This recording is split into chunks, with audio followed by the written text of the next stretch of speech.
Good evening, everyone. We're off to a flying start here on the Chiefs Digest Live. Haven't adjusted the camera correctly, so let's get a reasonable angle there. Funny start to the evening. My ADD is kicking in, scheduling the broadcast earlier today. Needed to get a picture off my phone I was going to put up a new picture for the graphic. Left my phone in the car, went to get my phone, forgot to finish scheduling the live stream. So that's why it is suddenly appearing out of the dark, out of the blue for many of you. And if you are on Facebook, I don't know if it's even starting because I had it scheduled at 7:05 because Facebook is weird and everything. So for those of you who have been able to find the live stream here, it's God-given start time of 7:05. Welcome to the show. Really excited tonight. I will expect that we might need a little time for the questions to pour in, since I kind of forgot to get it posted early enough for some questions to already be in the queue. Haven't even given Luttrell time to pop in and say, hooray, hooray, it is Q&A day. So we'll get here. I know we're starting. And, first question off the bat, what's wrong with the audio? Dominic, that's because I forgot to set up the microphone. I've just fallen apart today, apparently. I got through the draft, and then I think I have just emotionally shut down. So there, we should be 100% now with the microphone. So we got that going for us. Dominic, thank you very much. Jesse, appreciate that. Give me a quick thumbs up if you don't mind, just to let me know that we have fixed the audio. Yeah, we're off to a flying start. Everybody, hopefully I can edit that out of the posted stream later. I know Wes has already got his question in. Just to get us started and everything like that, I'm kind of go through a couple of thoughts and schedules and everything like that, just so we're all up to date on what's going on. The mic is working, but the facial enough in mind. Hopefully it's better now, because that would have been true. That would have been true when it was on the camera. So hopefully it says it's on the right side now. No, it is not. It's defaulted to a different device completely. All right. Now let's see if that works. Oh my goodness. I'm officially firing myself. That's the only thing I can do here. Now we got it. Yeah. Thank you, Andrew Brown. Appreciate that. Thank you very much. Thanks for bearing with me on the stupidity.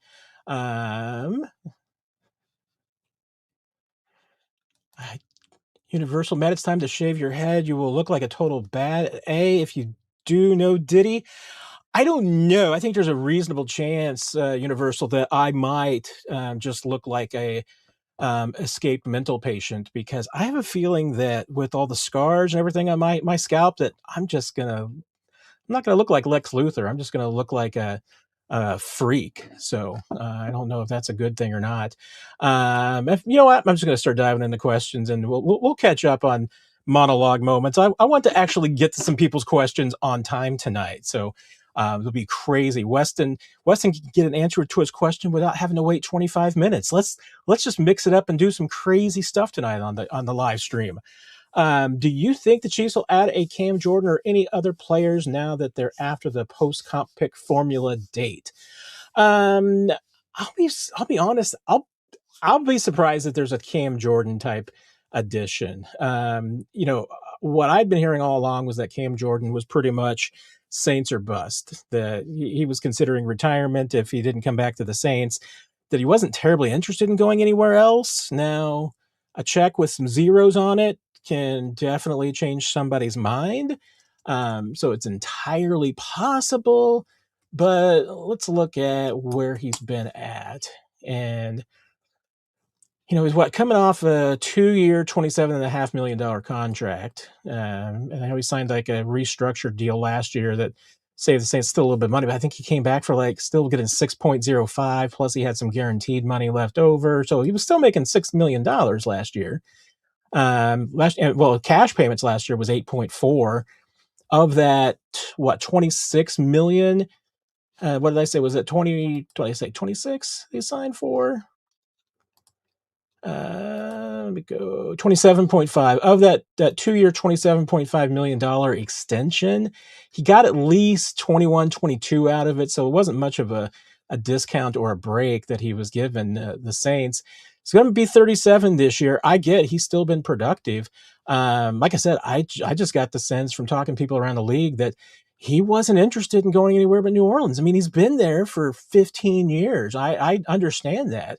And he's made a fair amount of money. So I don't think you can just say, hey, he's willing to, come to Kansas City for a ring or anything.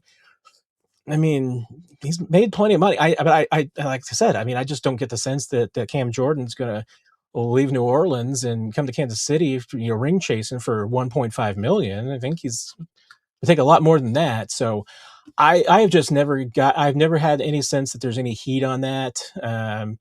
And honestly, it goes against, frankly, the strategy that the Chiefs have been employing this offseason, which is that they want to get younger, they want to get quicker, they want to get faster, especially in the pass rush. And they did that over the weekend. I mean, Peter Woods is a step in that direction. R. Mason Thomas is a step in that direction. Cam Jordan, as good as he is 37 and he's getting slower. So there's always going to be a year eventually that age catches up with Cam. And I respect the heck out of him. I mean, he had 11 sacks last year. I mean, he's an incredible player. Maybe been 10 and a half. I think maybe rounded up on here, but he's a great player. Always has been. I mean, like I said, it's going to catch up at some point, and you don't want to be holding the bag when it does. And I think the Chiefs, I mean, I don't know. I get zero sense that they want to put any money into any veterans at this point. Maybe that will change at some juncture, whether they were going to believe that they're truly close to making a run. And so maybe it would be different in season. Maybe they would be willing again to make some deals. But it even goes to, the notion that I didn't get the sense that they were interested in trading draft picks for veterans during the draft. And that looked like it's pretty much the case. Didn't get any indication that they were interested in making any trades like that. So I'm gonna I now anyone other than Cam Jordan, again, possible, but the Chiefs, like I said, you look at this draft, and this class is going to tell you everything you need to know about what the Chiefs thought about their deficiencies last year. And one of their problems is that on defense, that they just didn't think that they were fast and quick enough. I don't think they're going to want to add anybody to this defense that does not make them faster or quicker. There's nobody in free agency, nobody out there in the market, probably nobody you're going to be able to trade for that's going to meet those criteria. They can give you depth. They can just add to your bench, but they're not going to improve your team a whole lot. So let's see what happens, Weston. I'm going to bet against it. It doesn't necessarily mean that it won't happen, but I do not get the sense that they're actively looking for anything like that. And then two, let's revisit the exact cap number that we got for this team, because that's going to be the other factor. At least for now, the Chiefs have a grand total of, let's go all the way to the bottom, $6.894 million in cap space, and that's with the top 51. When you consider all of their cap liabilities, they're for when the season starts and you have to count all the contracts, they're already $10 million over. And now that includes, draft projections. So it doesn't include the draft class. It's going to include their projections for what the draft class is going to cost them. So there's not an addition on top of that, but that's just with the players that they have.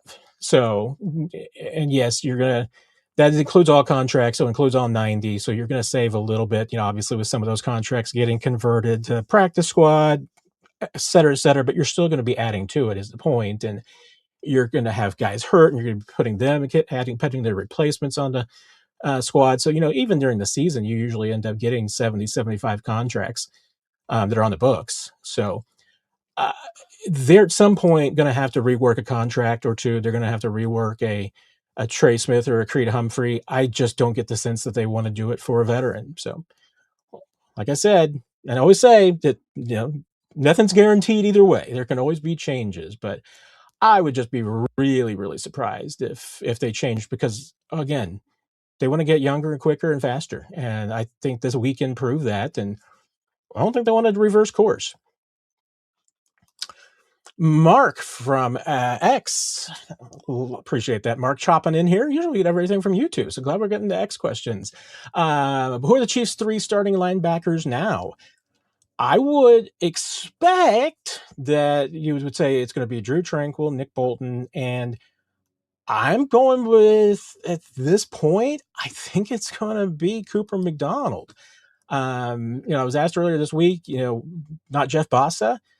I mean, you're talking about a starting strong, side linebacker. Those for the Chiefs and for Steve Spagnuolo are usually bigger guys. So I don't know that necessarily the Chiefs want to have a linebacker trio that's with Jeff Bossa. I think it would be a little undersized. It's probably going to be a better pass defense. It's just not going to be a very good run defense. And now, once again, I mean, you go back to last year with Leo Chanel and the last few years with Leo, you're only playing base defense 4-3 50% of the time. Usually you're taking off a linebacker and you're bringing on a defensive back. Doesn't mean necessarily that the Chiefs might not change that up, especially because they've got a defensive front and a lineup now. About how they might deploy that defense going forward. I know there's a lot of speculation out there. Maybe the Chiefs would change that up. Maybe go to a 3-3-5 and take off a defensive lineman. And if one of those players on the field is R. Mason Thomas, that maybe he's a hybrid, maybe he's on the line, but he's playing a linebacker role. I mean, they could go a couple of different ways, but I think if they're in a base and it's a 4-3-5, I might guess right now an inclination is that I think it's going to be Cooper McDonald. That can change, but go back to when I asked Nick Bolton and everything about just how the linebacker group looked going forward, what they were going to miss with Leo Chenal, and he immediately went to Cooper McDonald as one of those guys. So I think that's at least an indication there that Nick Bolton thinks it's going to be Cooper McDonald, because my recollection, that was the first guy that he mentioned, and I think that's pretty notable. And obviously, Cooper played that role in the season finale. As far as the rest of the core, remember, again, notable that the Chiefs did not add a linebacker in this draft. There's guys that could compete. I mean, they've brought back Jack Cochran at a lower price. You've got Brandon George, who was an undrafted free agent last year, spent a year on IR. That's going to be in that competition, that mix. But right now, I would say I think it's going to be Cooper McDonald. Cochran would be the second option. George probably in that back of the line. Cole Christensen, I mean, is there for depth and special teams, but my inclination, I think it's going to be Cooper, and you've got Cochran and George that can factor in there and battle it out and round out the roster there. Nikki, Matt, what was the answer about how Spags reacted to R. Mason? Very interesting question. I'm interested in what you all think. If you listen to the podcast with 41 is the mic over the weekend with Nick and I, on our final one, he mentioned that I wish we could have played it. Maybe Nick added it in there and I didn't realize it, but there is the video from the Chiefs over the weekend and the call with R. Mason and how Steve Spagnuolo talked with him. I'm interested in what all of you think. So tell me if you saw that video and you heard the clip with Spags talking to R. Mason. I'm really curious what you think. I mean, I didn't think it was as enthusiastic as we've seen in the past. I didn't think it was enthusiastic as we saw in some of the other conversations. And, when he said, hey, there's a lot of guys here, rooting for you. And, and DeMarco Murray, you got a guy in your corner. I mean, he never flat out just once said, I'm really excited. He said, I'm looking forward to working with you. I mean, I know I'm parsing statements here, and I may just be looking at it through my colored glasses of wondering just what Spags thought about this pick and everything. I know I still can't imagine that if Steve Spagnuolo had 100% say over the pick, that this is the guy he's taken. Maybe he was talked into it. Maybe he did say, hey, over Zion Young, I'd rather have this guy. Maybe this is Steve Spagnuolo's guy. We're going to find out, because if he gets on the field, then that's the first half of the battle. So I'm curious. Throw it in the comments, and if you're listening to this later, obviously definitely throw it in the comments on YouTube and everything. Hit me up on Twitter. I wonder what all of you think. If you've had a chance to listen to it and everything. If you haven't, I'll throw a link in there too, so you can go watch it and listen to it. I'm interested. I'm interested to hear what you all might take on it. I just, like I said, I didn't think that Spagnuolo sounded as enthusiastic as he has sounded about picks in the past, and even some of the enthusiasm from some of the other coaches and everything. So it's just, maybe I'm reading too much into it. I thought there was some hesitancy, and maybe, like I said, I may just be reading too much into it because it's just is what it is. Weston, I've had too much Dr. Pepper today, but we are powered by Milo's Iced Tea tonight. So if Milo's Iced Tea wants to sponsor the live Q&A, they absolutely should. They just don't have to sponsor the first 5 minutes tonight, because that's free for everybody. That was a disaster. Trevor, Matt, how much do you think the new running back room will improve the Chiefs' offensive efficiency? Are you thinking this team will look more like the 2022 team? I think it's heading in that direction, Trevor, for sure. I mean, and this is not a knock against the guys who were here. I mean, I think that Isaiah Pacheco was a good running back before the injury. Was just not the same afterwards. Maybe he's going to rebound. Maybe he needed a change of scenery. Maybe he just needed more time from the injury. I hope the best for him. I hope he rocks it in Detroit. But it just wasn't working. And again, even Kareem was really good in short yardage situations. They just weren't doing anything. I mean, Andy Reid said it. We've talked about it over and over. I mean, teams did not respect their run game last year. I think they're going to respect the run game this year, and I need to go back and get that stat. I think it was, like I said, I think it was Warren Sharp that had it, that Chiefs were in the top 5 last year as far as yards for running backs before contact. That tells me that the Chiefs were getting holes. They were getting holes for these guys. It's just that the running backs weren't doing anything with them once they got an open space. I mean, once they got contact, they were going down, and that's not something that Isaiah Pacheco used to do. He used to be guaranteed for getting you extra yards, running through tackles. Always seemed like he was, getting more yards than were there, and he didn't do that last year. So I do. I mean, I think that there's enough of a differentiation between Kenneth Walker and Emmett Johnson that may not exactly be thunder and lightning, but I think you're going to see at least some separation there, that the two of them do different flavors of things, as Andy Reid's going to probably like to say at some point. I'll be interested to see, but I do. I mean, and then you throw in Amari DiMarcardo, who, if he makes this team, is probably going to be a third down back, but also can catch the football. All these guys can catch the football. Really, the only thing that you're really going to be worried about is if Emmett Johnson's going to have much of a campaign to say to be the third down back. He's just going to have to learn about blocking. So I think there's a lot to like about this group. And so, yeah, I do think it's going to improve their efficiency. They have completely and totally revamped this running back room. I mean, just absolutely rebuilt it. And it makes a ton of sense. So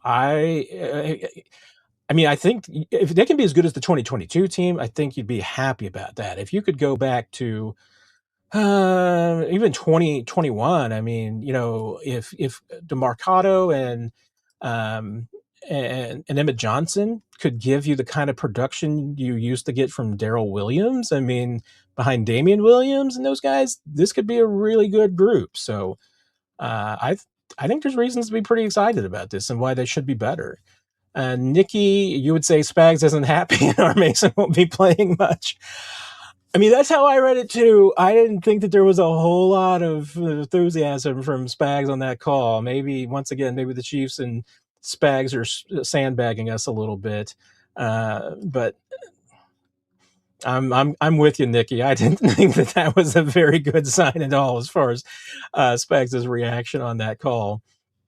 Luttrell, glad you could make it. So now, if that was my fault, I was the one that made you late. So, hooray! It is Q&A day.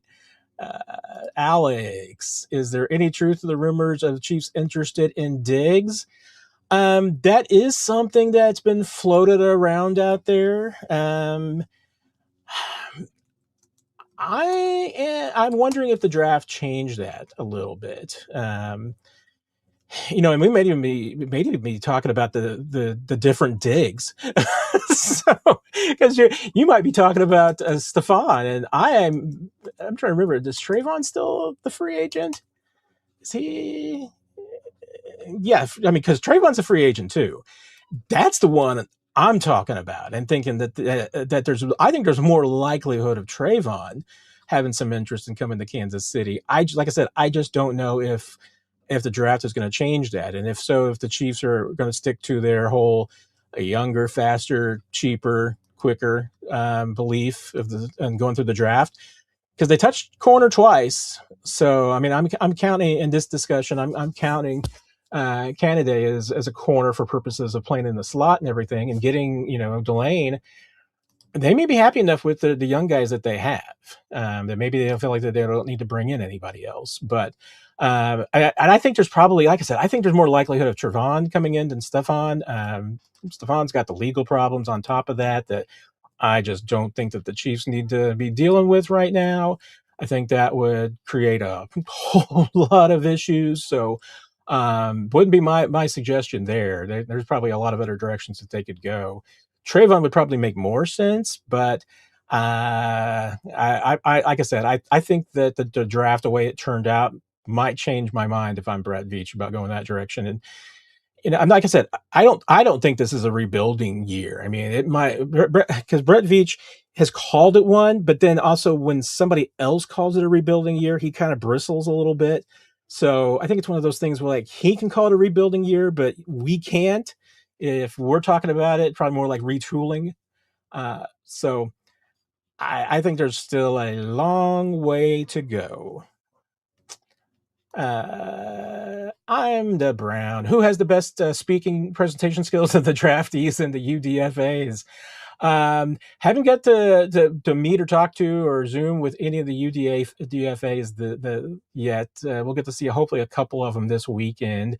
I'll probably go through and watch some of the interviews that some of them have done in the past, so we won't include those. I'll tell you what, though. I mean, again, the Chiefs, they do put a premium on, I don't want to say personality, but they do score these players on presence, and it goes, I mean, there's a lot that goes into that, and football IQ goes into that.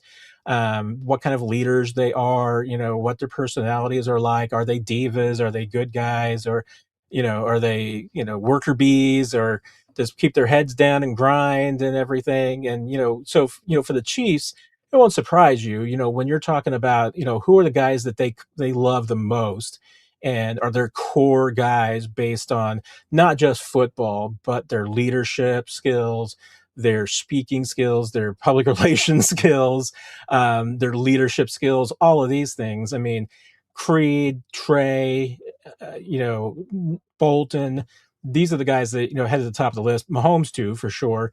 I think they probably back off Travis a little bit on that for just a couple of little things. He might not be the highest graded, but I think all these guys got a chance to be really, really big leaders on this team. Not all talkers. I mean, there's a couple of them that were pretty quiet. I thought it was notable. Cyrus Allen, Cassidy Kaminsky, one of the chief scouts, described him as having an Isaiah Pacheco kind of personality. So I thought that was interesting. Let's see which how that goes. But that sounds like it could be intriguing. Emmett Johnson was kind of quiet, but he was direct and straightforward. I'm trying to remember. Some of the guys are running through together a little bit. Canada, I seem to think was a little quiet, but you know still at the same time, I mean, I thought, once again, it was pretty straightforward. I thought all these guys, nobody seemed like nervous. And I thought we had seen that in the past with some of the guys that maybe played a lot during COVID and didn't get as much media experience in the past. But Delane, I thought, came across, he won the press conference. There was no doubt about that. That dude was excellent on Thursday night. I thought Peter Woods and R. Mason were great too. I mean, both emotional guys. And again, just the way that they talk about football, and it works is exactly what you want to see.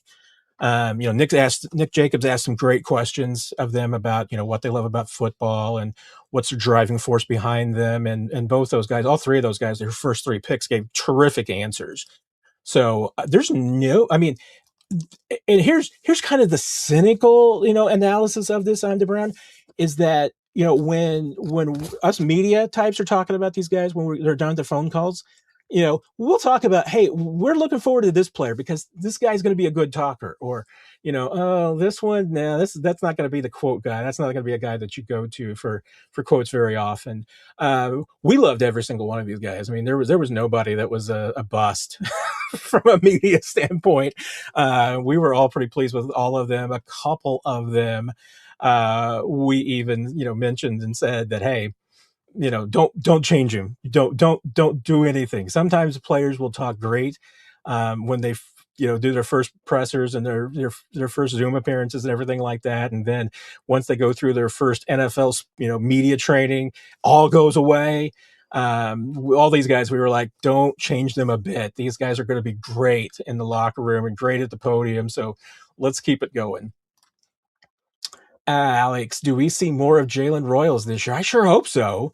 I mean, the only reason you wouldn't is if that knee tendonitis is still around, and that's the only thing that worried me about Royals last year. Once the Chiefs described the problem as knee tendonitis, because knee tendonitis is not normally in the NFL a acute problem. It is usually a chronic problem. That's something that follows you and stays with you.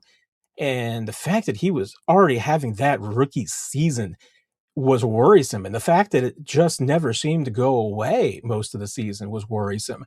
Now, I still got the sense that the second half of the season, what kept him out was just more of that he had just missed so much time, but he could have played. He was ready to play more, but just the Chiefs weren't comfortable putting him out there in situations that he wasn't ready for since he had missed so much time.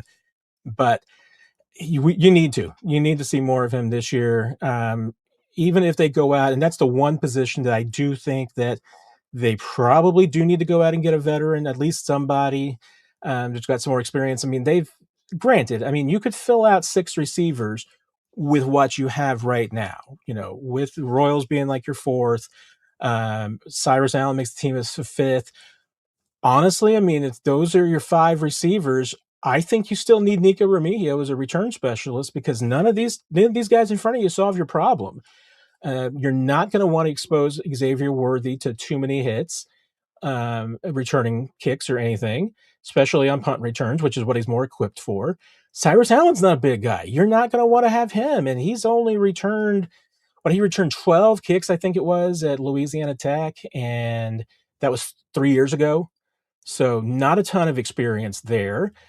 Plus not very thick. So I don't know if I'd want to be exposing him. If he's a guy I'm counting on, I don't know if I want to put him out there and expose him. If Brashard Smith is back, that's one guy. But who's your punt returner? I mean, unless somebody can step forward and replace Nico, but they didn't draft anybody who's primarily a return specialist. So I think right now Nico is still the incumbent there until he gets knocked off. So, and I don't think Jalen Royals is going to be in that conversation. He could, but again, you may just want him to focus on receiver this year and not have to add the return element to it, even though he did a little bit last year. That I'll be interested to see. But yeah, you're hoping you see more of Jalen Royals this year, but I mean, I don't see him necessarily competing for a starting spot. But you're hoping for sure that he's somebody that you can at least get reps out of and can at least rotate through 2 positions. I mean, if he ends up being a 1-position guy this year, where he's just focusing on the X or he's focusing on the Z, I don't think they're going to put him in as a slot guy, because that's where Cyrus Allen is probably going to be doing his best work. That's where Rashee Rice does his best work. So anybody else is going to be a third option there. Like I said, either just rotating through the X or the Z, probably be his best options.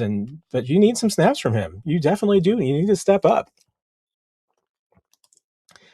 Universal, who are we expecting to fill in for Chanel? That's a huge loss. As the draft was going through, I was really reminded of what Spag said last year when when Leo went down, they missed him for those final few games of the year. How do you replace Leo Chenal? I mean, I was kind of looking forward to the future. And he said, even though Leo only played 50% of the snaps, he also noted that, you know, he couldn't replace Leo Chenal with one guy, that, it was going to be two or three guys that were going to have to pick up the slack. And I can see that there's a scenario, and I mean, our Mason Thomas, excuse me, I'm going to do that a lot. Our Mason Thomas, our Mace, um, he is probably going to be one of those guys. Now, he's not going to take all 50% of Leo's snaps, but there are things that Leo did that our Mason Thomas is going to be on the field for. I mean, anytime that you saw Leo lined up as a wide nine, I mean, I think this is going to be the guy. Those times, anytime you saw Leo on the line of scrimmage, if it was on the outside, on the inside's different. But when Leo was lined up outside the tackles, that's what our Mason Thomas is there for. You're hoping he's going to pick up more than that, and he can do a lot more than that. But with his size, I mean, you're going to have to be creative in how you use him. So let's see. But I think he's going to be one. Like I said, I mean, I think Cooper McDonald is going to play some of that role. Maybe you do get Jeff Bossa involved a little bit. Maybe he does play. I mean, I still think that if you for Bossa, what you were hoping for him is that he's going to be a backup for both Tranquil and Bolton. It's definitely going to be a backup for Drew Tranquil. Is it good? Can he play all three positions? He might be able to. I mean, being able to pick up the defense enough to run all three spots. Now it could be that they decide, hey, you know what? Not our nickel, not our Mike. He's not going to be our Mike linebacker ever. They decided that pretty quickly with Leo, even though, rookie year, they thought that Leo might be able to handle the Mike. And they eventually decided against that. But hey, if he could play all three spots, great. But I think R. Thomas Mason's going to do a little bit of that. Honestly, I think Shamari Connor is going to do a little bit of that, especially if, Canada can come in and take that nickel role and do a lot more of what, Shamari Connor was doing there. If Connor is playing more just pure strong safety and as a guy that they're going to play in the box, then when the Chiefs do go nickel and you've got Canada coming in and he's playing the slot and you're moving that safety, that strong safety more into the box as a third linebacker, that's probably, more of a Shamari Connor type role. So again, it's going to be a lot of guys. I don't think it's just, one solution that they're going to go with as who replaces Leo. So, uh, see, somebody's already not happy with that answer, but a lot can change between now and then. Dog Petter, sorry I missed you, man. I did see Brother Rickson, that's where I was going to, and then I see Dog Petter was in there with the super chat. Thank you, friend. Sorry I didn't get to you earlier. You're willing to trade first rounder for Harrison Jr. I mean, could it happen? Possibly. That's a lot, especially for a guy that's kind of worn out his welcome somewhere else. That's a lot to offer. But I mean, obviously, if you're the Chiefs, you're hoping that's in the back half of next year's draft and it's not a super good pick. But I get that, and and from a football standpoint, just X's and O's on the field. You might be able to talk me into it. I mean, I'm always a little bit reserved and guarded about trading draft picks, especially high draft picks. He does have what you still got the 5th-year option on him too. So you got conceivably 3 years of team control. I could possibly see that. I mean, he's been productive enough to justify that cost. Maybe it's just the cheapness and the negotiator in me. I'd like to get it down to less than that. I mean, so maybe if it's a first and Arizona's willing to kick anything back in return, that would be great. But that's first is a lot, even for a former first rounder. I mean, again, it's because there's a reason why he's available. It's because things have gone south in Arizona. So I could be talked into that, dog. I really could. I mean, I don't think that's the worst ideas I've heard. And not a bad idea considering, you're not going to have Rashee Rice. This is a guy that you would have for at least 1 or 2 more years after this that you could build around. Steep price to pay. And it's one of those things that if I'm giving up a first, Normally I want to know that I've got this guy for a few years. Is 3 years enough of team control to justify the cost? Maybe. I will say, and I'm looking at the low size comments there, Major, you'd rather trade for George Pickens. I'd go with Marvin Harrison Jr. Just, and I think the Chiefs would too. I mean, and just once again, it just goes to non-football issues. Let's put it that way. Not necessarily off the field issues as much as just that, you know, the Chiefs. I mean, they've been worried about George Pickens as a red flag since his draft year. There was a reason why he was not on their board, why they were not taking him. I think he's still in that category. I don't think that the Chiefs have changed their mind on him whatsoever.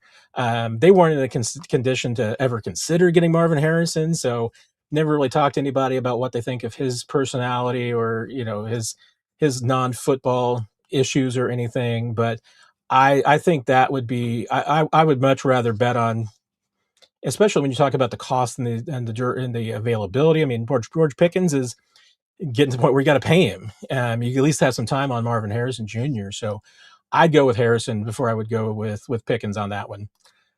Brother Rick with the super chat. Also, thank you, Brother Rick. Much appreciated as always. Chiefs have changed their strategy in acquiring players this offseason, prioritizing playmaking ability over measurables. Yeah, I think that's probably fair. I think they still counted measurables pretty highly. I do think it's of some note that they didn't do 30 visits with anybody that they drafted. They honestly didn't do a lot of contact with anybody they drafted. Um, I think they talked to most, if not all of them at the combine, and not just running into them, but like formal sit down interviews. And that's been something that the Chiefs have, leaned on more and more over the years. They honestly don't lean on those 30 visits much for draftable players. I mean, they truly use them for medical issues and for guys who didn't go to the combine that they want to learn more about. And some of those guys even are medical issues too, that they just want to make sure they got clean bills. And some of them they draft, and some of them they end up, signing to undrafted free agent contracts. Chiefs traditionally probably end up signing more of their 30 visit guys as UDFAs than drafting. And this year's going to be a great example of that, even though they didn't use that many of their 30 visits on undrafted players. But I'm trying to think, because in some ways I completely agree with that, Rick. And then you know me, I'm always trying to weigh things and just kind of judge them. And you know, I do. I mean, I'm trying to pick apart the argument, and I'm not sure that I really can. I mean, even though I think that this class, you're right in the sense you're talking about measurables. This class is short. I mean, in some cases short, in some cases it's lightweight. And I had someone that makes a legitimate point that says, hey, like Mansour Delane, he's almost 6 feet tall, he's 190. That's about average. It's about average for an average corner. It's not average for an elite corner. Most of your elite corners are long and they've got some thickness. I mean, I know Derek Stingley's probably about the same weight. He's probably an inch or two taller than Delane. Sauce Gardner's huge compared to Delane. I mean, he's probably got 3 inches on him more, probably at least 10 to 15 pounds, I'm guessing. I mean, but that's the thing, is that most of your elite corners, you look at them, they're all 6 feet plus, and Delane's listed at 6 feet. He is not 6 feet. He might I mean, I think he measured in both, I think 5'11" and 3/4 at both his combine and pro day. And I know you're going to say quarter inch doesn't make a difference. Well, quarter inch makes a difference in the NFL. And I mean, I'm not begrudging the guy listening at 6 foot. I mean, it looks better. So, hey, and the moment I start becoming 6'3 3/4, I'm still listing myself at 6'4, and then it's happening. But you're right, and since they absolutely looked at production over height, weight, everything across the board, and I only have a quibble with it, I think, at one spot. I get it at everything. And even Canada is a slot corner, 5'11", 185, little lightweight, but you're okay with that. our Mason Thomas is honestly an ideal size for a 3-4 edge. I mean, maybe liking to be another inch or two taller. I mean, I think Josh Uche's 6'4", maybe. So maybe you always like your edges to be a little bit taller than 6'2", but 249 is a fine for a 3-4 linebacker. It's just, hey, is he going to be up to snuff for playing a 4-3? Peter Woods is honestly ideal size for a 3 tech, 4 tech, like he's probably going to play in Kansas City. If you want him to play more nose, which it does sound like the Chiefs may be asking him to do, 310's a little light to be doing that at. And I don't know, with his quickness and his twitch and everything, I don't know if you want to put weight on him. I mean, I think you want to keep him where he is playing fast and loose. I don't think you want to slow him down any. Emmett Johnson's a little undersized for a running back. I mean, 6 foot 220 has always been kind of Brett Veach's ideal poster size, and Johnson 5'11", 200's a little under that.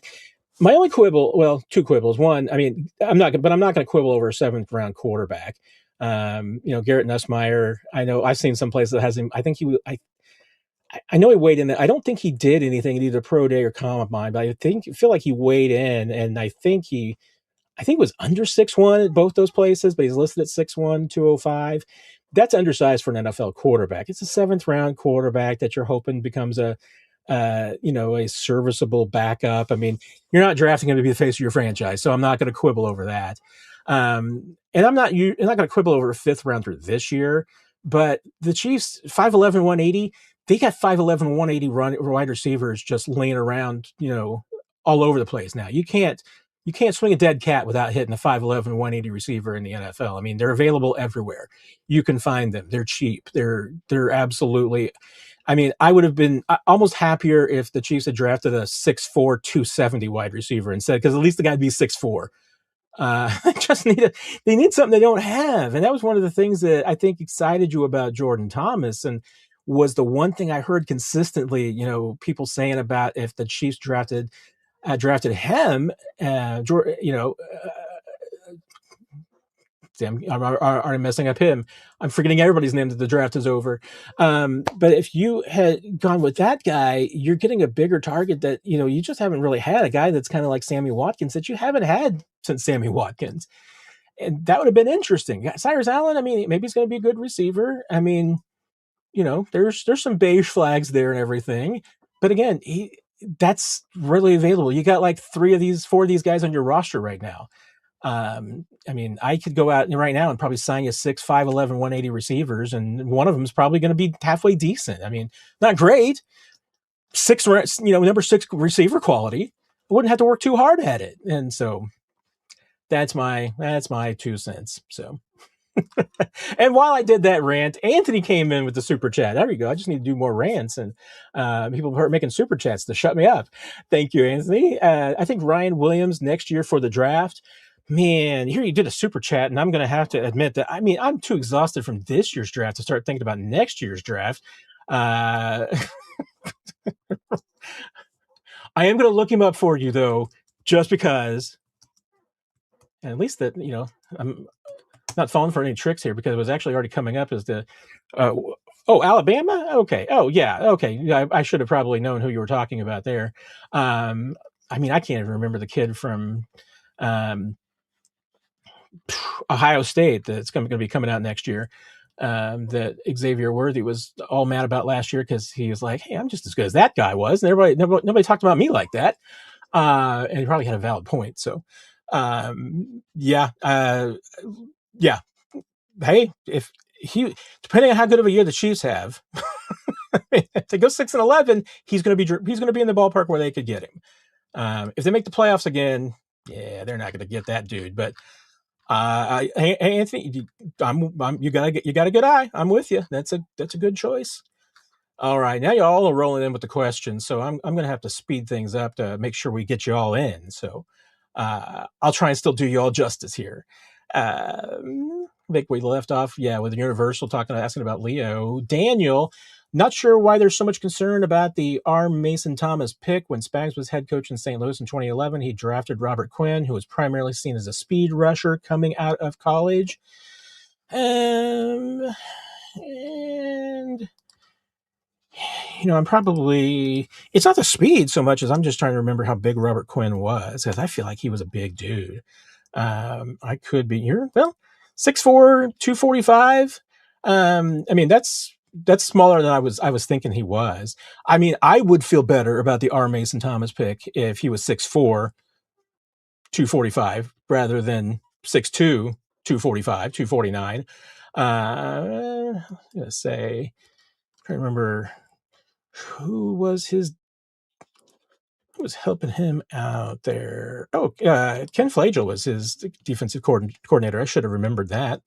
Um, yeah, and well, and here's the other. I mean, it, it's small distinction, but a big distinction nonetheless. There's definitely a difference in the draft quality of Robert Quinn versus Peter Woods. I mean, Peter Woods, I mean, like I said, I'm like him, or excuse me, R. Mason Thomas even. I there's a reason to be on the upside, and you're right. I mean, this was a 6'4", 245 guy that played for Spags. Um, I mean, that dude was fast, and he was a first round pick. In this class, Robert Quinn probably would have been a top 5 pick. That's just how bad this class was as a draft. So I'm going to grade a lot of that on a curve. Like Mansour Delane, the best corner in this class, probably wasn't the best corner in last year's class. Might not be the best corner in next year's class either. I mean, I still think he's going to be a good corner. Here's the thing. I mean, Mansour Delane, to me, his ceiling is Trent McDuffie. I mean, if he becomes Trent McDuffie, I think that's about the best that he can possibly be. I don't think he's going to be Sauce Gardner. I don't think he's going to be Derek Stingley. I think he can be Trent McDuffie, and that's like really good. I mean, Trent McDuffie, I realize, is just now the highest paid corner in the league.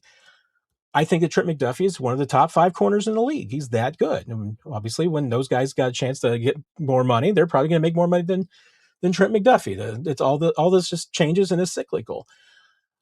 I mean, Artemis Moss, like Nathan, we're talking about a second round pick in a bad draft. So yeah, I mean, there's a bigger gulf there than you realize. I mean, Robert Quinn, and if the Chiefs were drafting Robert Quinn, the original Robert Quinn right here in this spot in the draft, I'd say that was an incredible pick. I wouldn't have I wouldn't have any concerns, because even then, if it didn't work, it was like, hey, well, you tried, and that guy was a specimen. So I think I get it where you're coming from there, and we, hey, those of us who have concerns, we might be wrong. Maybe Spags is going to make the adjustments, and he's going to be more accepting of this player, and he's going to realize what changes he's got to make to adapt to fit him in. And if that's the case, I mean, this might end up being a really, really good decision for the Chiefs, and maybe it's going to be the difference on this defense. Fat Yankee. Chiefs usually carry 5 defensive ends and 5 defensive tackles. They have 4 of each. How do they fill out the defensive line? And that's what we're on the same page, Yankee, there, because I've been saying the Chiefs this offseason, they needed 4 to 5 new faces on that defensive line. They've gotten to 4 now. So I wouldn't be surprised if they added another player on the defensive line. And I wouldn't necessarily be surprised if that wasn't from guys that they already have around. Because, all right, let's put a pin in Felix Anudike-Uzomah. Let's count him as one of their guys. Ashton Gelati, George Karlaftis, R. Mason Thomas. You got 4 edges there at least. Let's go ahead and put Peter Woods there. Well, Peter Woods is going to. Let's just go to the defensive tackles. There's 5. Chris Jones is going to be 6. Omar Norman Lott 7. And where do they list Tonga? Where do they list Tonga at? I don't know, but we're up to 8 there. So we got to 8. Might just be either some blank spots or some weird places that they're. Maybe the Chiefs roster online is. Well, it's definitely. Let's see. Oh, they're listing him as a nose tackle. Okay, so there's 9 with Tonga. I mean, could the 10th one? I mean, and hey, the Chiefs have vacillated. They could just carry 9. I think they would prefer. I can tell you. I mean, they would prefer to carry 10, but sometimes that one gets lost if they need to carry a 10th offensive lineman, or they need to carry a 7th wide receiver or a 4th tight end, or how many running backs. It can vary. I'm actually reasonably high on our Mason Thomas's former Oklahoma teammate. Ethan. Why am I completely blowing on Ethan's last name now? Gosh, I'm really forgetting everybody's names today, folks. You're gonna, you're gonna think much less of me than you already do. Uh, oh dear, this is gonna bother me until I. Ethan Downs, thank you very much. Too many Ethans on the team. I always keeps having Ethan Driscoll. But hey, maybe it's an undrafted free agent that comes in and competes. I mean, that's what Ethan Downs was. One of those guys could break through. I'm fine with the 9 that they have. I say that even though we are counting Felix Anudike-Uzomah as one of them, and I do not know where I don't know where he is physically or mentally, or where the Chiefs are with him. And if 2 of your guys are 3-4 edges, that seems concerning. So, I mean, I still feel like if healthy, and if he can put together some good tape during training camp, maybe a trade with Felix Anudike would be helpful for both the Chiefs and for him. If that were to happen too, you also now need another defensive lineman. So I I'm with you, Fat Yankee. I think they need at least one more. I think that they would like to add at least one more, if not 2 more. It will certainly be an area I think that they're going to be looking for as far as rounding out the roster for training camp. That's something that's still up in the air. I mean, they've got some guys. I mean, they got Tyreek Smith that's around. I mean, again, these are guys who are going to add to the length. They're not going to make your team a ton better. Could it be Cam Jordan? I mean, or another veteran? Possibly. I mean, I still, like I said, I still don't get a sense that they're willing to put a lot of money into that position. I think they want to add some depth, but I don't think that they want to add depth at a cost. So I think they're going to be trying to look and be affordable at whatever they do bring in on the defensive line. Kevin, do you think they will bring back Hunt for a cheap contract and some 4th and 1 insurance? I had considered all along that was a strong possibility. The draft honestly makes me less sure about that maybe that the Chiefs are ready to move on. He was good. There's no doubt about it. He was good. I just really wonder if, I mean, with what you have now, DeMarcado's been good as a 3rd down back. I don't know if I don't know if he's got the power and the short yardage as a Kareem Hunt does. I don't really feel like Kenneth Walker does. I don't think, could Emmett Johnson become that? I mean, that's a lot to say he's going to be like, Kareem Hunt good as a rookie.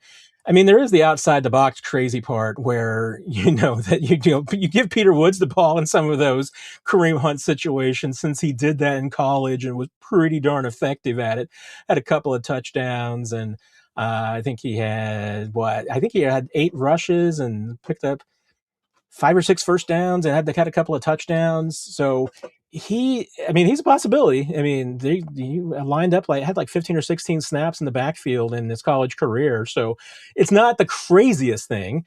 But all of that said, I don't know if you can bring back Kareem with the backfield that you have put together now for just 3rd and 1, 4th and 1 goal line situations. I think you're going to have to bank on your offensive line and just say, hey, you guys have got to get the yards. And like I said last year, I mean, the offensive line made those things work. I mean, there was a couple of them that Kareem, had to kind of maneuver to make sure that they got him and everything. And he's veteran savvy and strong enough to do that.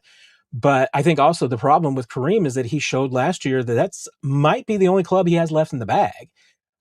He's not brutally effective anymore on 1st and 2nd downs. And, if you're not getting at least 4 yards a clip or more on 1st and 2nd downs, I don't know if it really does me any good to have you around, for 4th and 1, because, we might be in 4th and 1 because you were terrible on 1st and 2nd down. And I get, if Kareem comes back, 4th and 1s might be the only thing he's getting the touches for. And again, is that the case? Or do you gadget it, even though Andy Reid's not said Justin Fields is not going to be a gadget guy? I'm still sending Justin Fields out there in 4th and 1, and I'm not afraid to push with Justin Fields. I mean, bless your heart, kid. I mean, I'm not trying to make you sacrificial here, but there's a difference between, tush pushing Patrick Mahomes and Justin Fields. I'm probably doing that with Justin Fields. Maybe just run it straight up with Justin Fields and knowing that, hey, every once in a while might get stopped on 4th and 1. A couple of times he might even take 4th and 1, 72 yards. So yeah, I get that. They're not going to be going for it 4th and 1 from their own 28 very often, but you get the point. Um, I I think it's possible, but the numbers are going to be a problem at some point. Not salary wise, like you said, it could be a cheap contract, but just roster spot. I mean, do you have the roster spot for a guy that you're just going to use specifically in short yardage situations? And I don't know. I mean, I think you're gonna want these other guys to get touches too, and so that's going to be a difficult backfield to kind of cobble together. Doctor Who, will the Chiefs have an all Cincinnati offense at some point? Do you think Kelsey got the 2 rookie wide receivers on the team? I can't imagine that there's a whole lot of recruiting on there. I mean, maybe Travis did.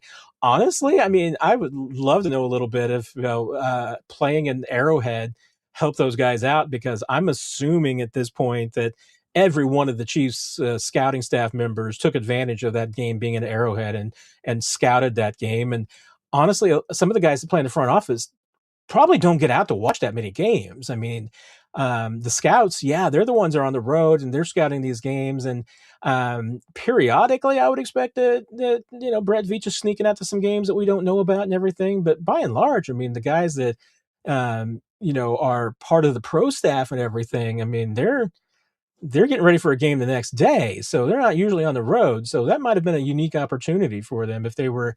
And I guess because I'm trying to remember, that was the game that I think was played the day before a Chiefs game, wasn't? I don't think that was the weekend that the Chiefs were out of town. So maybe that's what helped them. I mean, they did, because Nebraska and Cincinnati played in that game, right? So the Chiefs took 2 players and they've signed some other players that were in that game. So maybe that helped. Chris, who will have more snaps for the Chiefs this September, Mahomes or Nussmeier? I'm betting Mahomes. I mean, unless I see otherwise, Chris, I am assuming Patrick Mahomes is starting week 1, because I think he wants to start week 1. I think the Chiefs want him to start week 1. The only reason he would not start week 1 is if he is not healthy and he's not ready to go. And I think this dude's going to do everything possible to try and make sure he is ready. And I don't think the Chiefs are not going to put him in danger. Don't get me wrong. I mean, they're not going to let him play if they think there's a chance of re-injury or there's an issue, or he's going to be less than. I mean, he may be less than 100%. He's going to be less than 100% probably all season because of that. So if you hold that to a standard, he wouldn't play all year. I think he's going to be 100% healthy. He might not just be himself yet, but I am going to bet that it's going to be Patrick Mahomes week 1. And if it's not, it's going to be Justin Fields. And even then, I mean, Nussmeier might be on the practice squad. So, he might be the 4th option. You never know. No conscience. How many players from this draft class need to hit, in your opinion, for this to be a good draft class? Very good question, because, I've been having this discussion with a few people. I think the Chiefs, I said all along, I feel like the Chiefs have to get 3 to 4 starters out of this. And I mean, they need to be starting by year 2. I get, 4 starters on a team that you're hoping is a playoff team in year 1 is a tall ask. But with the way the Chiefs are constituted, with some of the struggles that they had in the last couple of drafts, they need to hit on some of these guys, and they need them to be impact players. And even then, I mean, you just think about this, the numbers. I mean, if you're, if you're changing a starter every 4 to 5 years, roughly, you're pretty much talking about needing 4 or 5, starters out of every draft. But this one in particular, I think, was pretty important. I think they need, and I'm going to say 4 starters for sure. But if one of those 4 starters is like a part-time starter, then I think you're going to need one more body. So, I mean, like Mansour Delane, I think he's going to be starter year 1, if not game 1. So that, I mean, you're just hoping that he's going to reach a ceiling. Peter Woods, I think, will be a part. He might not even be a starter this year, but if he's playing 40 to 50% of the snaps this year, that I think is a win. Fewer than 30% of the snaps, I've got some concerns. but you're hoping that he's at least 50% plus next year, because what you're really wanting to do, and our Mason Thomas is going to come to this conversation as well. You're going to be wanting to be like like the Eagles and the Seahawks and the Patriots. You want to be one of these teams that's just got a wave of defensive linemen that you're rotating and just throwing at these guys. And Omar Norman Lott's kind of part of that wave. Omar Norman Lott's never going to play 70% of the snaps. God help him. You probably need to play more than 30. But again, even getting Chris Jones down to 50, if he and Peter Woods basically rotated and they both played 50% of the snaps, Chris Jones should be a whole lot better. I mean, just limiting his snaps and making it so that he's able to give more effort on fewer plays, that's a win. You want to be able to keep those defensive linemen fresh and going throughout the games. And the Chiefs, really over, I think, most of the years in the Spagnuolo era, they have been so thin at defensive line that they've played guys way too many snaps. So I think you do want to keep those guys fresher and rotate more. So, I mean, the standard will be a little bit different there. If Woods and Thomas, year two, are both playing 50% plus of the snaps, that's great. It just means that you probably are going to need somebody else to step up. And, especially because Canada is he going to be a 100% snap guy? I mean, the Chiefs don't seem to have plans for that. I mean, they seem to be hoping that he can be a slot nickel, which probably going to be 50 to 75% of the snaps anyway, most games. That's a good number. But then I think you're also saying to yourself, hey, if Woods and Thomas and Canada are not players who are stacking up 70, 80, 100% of the snaps, especially given their positions, I don't think they're going to, then boy, it would really help if Emmett Johnson, especially because, again, if you're the Chiefs, you're hoping you're not drafting ninth again. If you really could use Emmett Johnson being a starter in year three, that I think would make this a home run draft. Now, I know that's a lot of guys starting. I mean, if you get 5 starters, even if they're part-time starters, that's a big deal. But that to me, and leave it short of Emmett, if those first 4 guys that you drafted are starting consistently, and at least Canada is your starting nickel, that's a good draft. That will be a solid draft, in my opinion.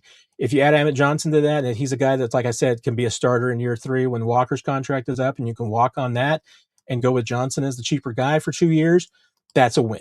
So that would be my take on it. No conscience.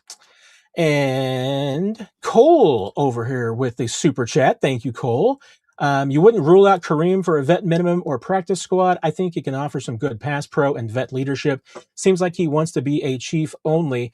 Yeah, I mean, then that's probably fairly mutual. I mean, it's not like, the Chiefs wanting to go anywhere, but yeah, I mean, this might be one of those situations where it's just the right guy with the right team. I'm not sure that there's a whole lot of other teams that want Kareem. I mean, because again, if the Chiefs bring him back, I think it's for a very specific role, and that's a role that most teams, I mean, unless they get a connection to the player or a trust in the player, I don't think they're going to try and carve out that role. So unless another team feels like that Kareem can give them, as a backup, at least 4 yards a carry, they're probably not going to look that much at him. Practice squad's a different conversation. I mean, if Kareem were willing to stick on the practice squad for, a while, I mean, and honestly, I could also see the Chiefs just saying to Kareem, hey, Kareem, at your age, tell you what, just stay in shape, because we got this guy we just drafted and we want to see what's going on with him. But, if we get to end of August and we just don't think that things are going in the right direction, might give you a call and see if you want to come back. Same thing with DeMarcado. I mean, they're going to be spending training camp figuring out what they got as a third down back. It may be that they don't have a third down back. And if that as the case, then maybe they do want to go to Kareem and say, yeah, Kareem, we need you, man. So let's bring you back. So that wouldn't surprise me, if that was, consideration was just, hey, Kareem, be ready.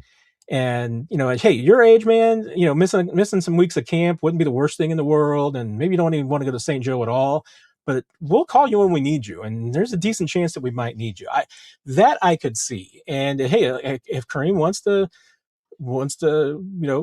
be out there on the practice squad as a break in case of glass emergency, break glass in case of emergency, I'd be okay with that too. I just think it might be difficult to find a roster spot for him from the very beginning. as just a true short yardage back and a third down back. Maybe when like I said, when we get to the regular season, if DeMarcado doesn't work out or Emmett Johnson doesn't look ready, then maybe you do go that direction. So I'm never going to rule anything out. So I'm going to rule some things out. I mean, I'm not signing Tyreek right now, so that's a big hard no. George Pickens is a hard no. Let's see. No, we left off was no conscience. Chris, do you see the transfer portal bouncers being harder to coach in the NFL? You know, I haven't heard that theory put out there in anything. I almost think that some of the coaches might say that it might make them easier, just because they've had more experience with different coaches at that point. I mean, if you've hit 3 different schools, I mean, Chiefs have got some guys in this year's class that played at 3 different schools, so they've had 3 different coaches. That might make it easier for them, rather than just the guy who's only had one coach his entire college career and was with him for 4 or 5 years. If you're just used to a new coach every single year, that might help. And I have heard from coaches who have said that, yes, bouncing in the portal has helped some players, because if they have had to go through 2 or 3 different offenses or 2 or 3 different defenses, that makes picking up a new defense or new offense in the NFL easier, because they've gone through it before and they understand it. Maybe there's a possibility that they've been exposed to more offense and defensive elements, so maybe it's a better likelihood that they're picking up something that they similar to what they ran in college if they ran 2 or 3 different schemes. That element of it makes it easier. I mean, is it creating head cases? I don't think it's going to be the portal that creates the head cases. It's going to be the NIL that creates the head cases, because there's going to be some, I mean, let's face it, there's going to be some guys that come in the NFL. It's going to be a decrease in wages. And there's going to be some guys that got their heinies kissed and they're going to show up in the NFL and realize that's not the way it is at this level. So I could see it. I think that's going to be the bigger issue than anything else. Is probably going to be if they've been getting paid, so they probably have had different expectations in college than they used to. So maybe that's going to help. But I think you're still probably going to get a few the head cases coming out from NIL that they've just been coddled a little bit more and they've been paid and everything, and now they're making less money and they're working harder and not feeling it. So I think that's going to be a bigger issue than having had a couple of different schemes. I think those actually might help. Luttrell, do you have a custom Spotify playlist that you shared with Coach Reed? I can safely say no. I don't even know what I would put on there. I know music that was come up with a couple of times with Coach, and I don't believe, to my recollection, that he's ever really shared anything. Although my favorite of all time was still, gosh, and now I'm going to get myself into trouble here, because I'm going to forget people's names, and I've been doing such a great job with names tonight. But it was when Lil Wayne was one of the performers at the Super Bowl, and someone asked Andy Reid during one of the press conferences that week if he knew about Lil Wayne, and he's like, "Oh yeah, I mean, he was at Arrowhead a couple of weeks ago. Yeah, I'm familiar with him. That was Little John. That was at Arrowhead, so kind of different than Lil Wayne." But I mean, everybody just died laughing. I mean, that was great, and Coach was laughing too, which almost made me think that he knew what he was doing.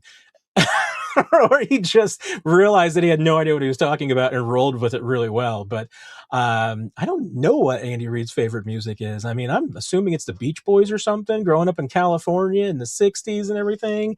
But God only knows, that kind of thing. But yeah, I don't know. Maybe I need to ask Andy Reid this weekend. Maybe a different time when we're a little bit less pressed for time. Colin, I'm guessing Spag is going to be playing nickel and base defense. I mean, I don't know if he's going to change a whole lot from what they do. I mean, what could be interesting is Yeah, how much dime? Because I felt like they played a lot more dime last year, and I had to go back and look at the stats, but I felt like they played more dime last year than they typically do. That might be an exception, but I mean, I think you're right. I mean, he's good. Nickel and base is mostly what they're going to do. Probably be in base close to 50% of the time, and play nickel most of the rest. I think the question is going to be, who is your nickel going to be? Might I think we probably have a pretty good idea about what the lineup is going to be on both sides of the football. I'm not sure there's going to be a whole lot of starting positions that are up for grabs. That second corner position might be competitive. And there's going to be some roster competition for backup spots, and there's some positions I think they might actually be pretty deep. There's going to be a lot of backup positions. There's going to be competition, but I just don't think there's going to be a lot of starting spots. I mean, I'm not sure there's no starting spot open on the offensive side. Those are already decided. I can't imagine, barring injury, any of those changing.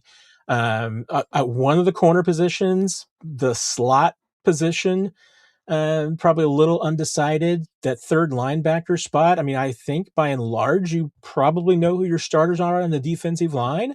So I don't know if there's going to be a whole lot of starting positions up for grabs, but I I think it's going to be, I mean, it'll be pretty much the same, Colin. It's just going to be who's going to be playing, I think, some of those key roles.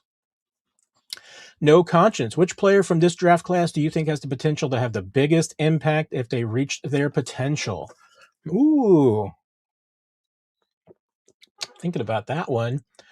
If they reach their potential, I'm definitely narrowing it down to the top three guys. And I think I'm going to even eliminate that to the top two. I'm tempted to say if they reach their potential, because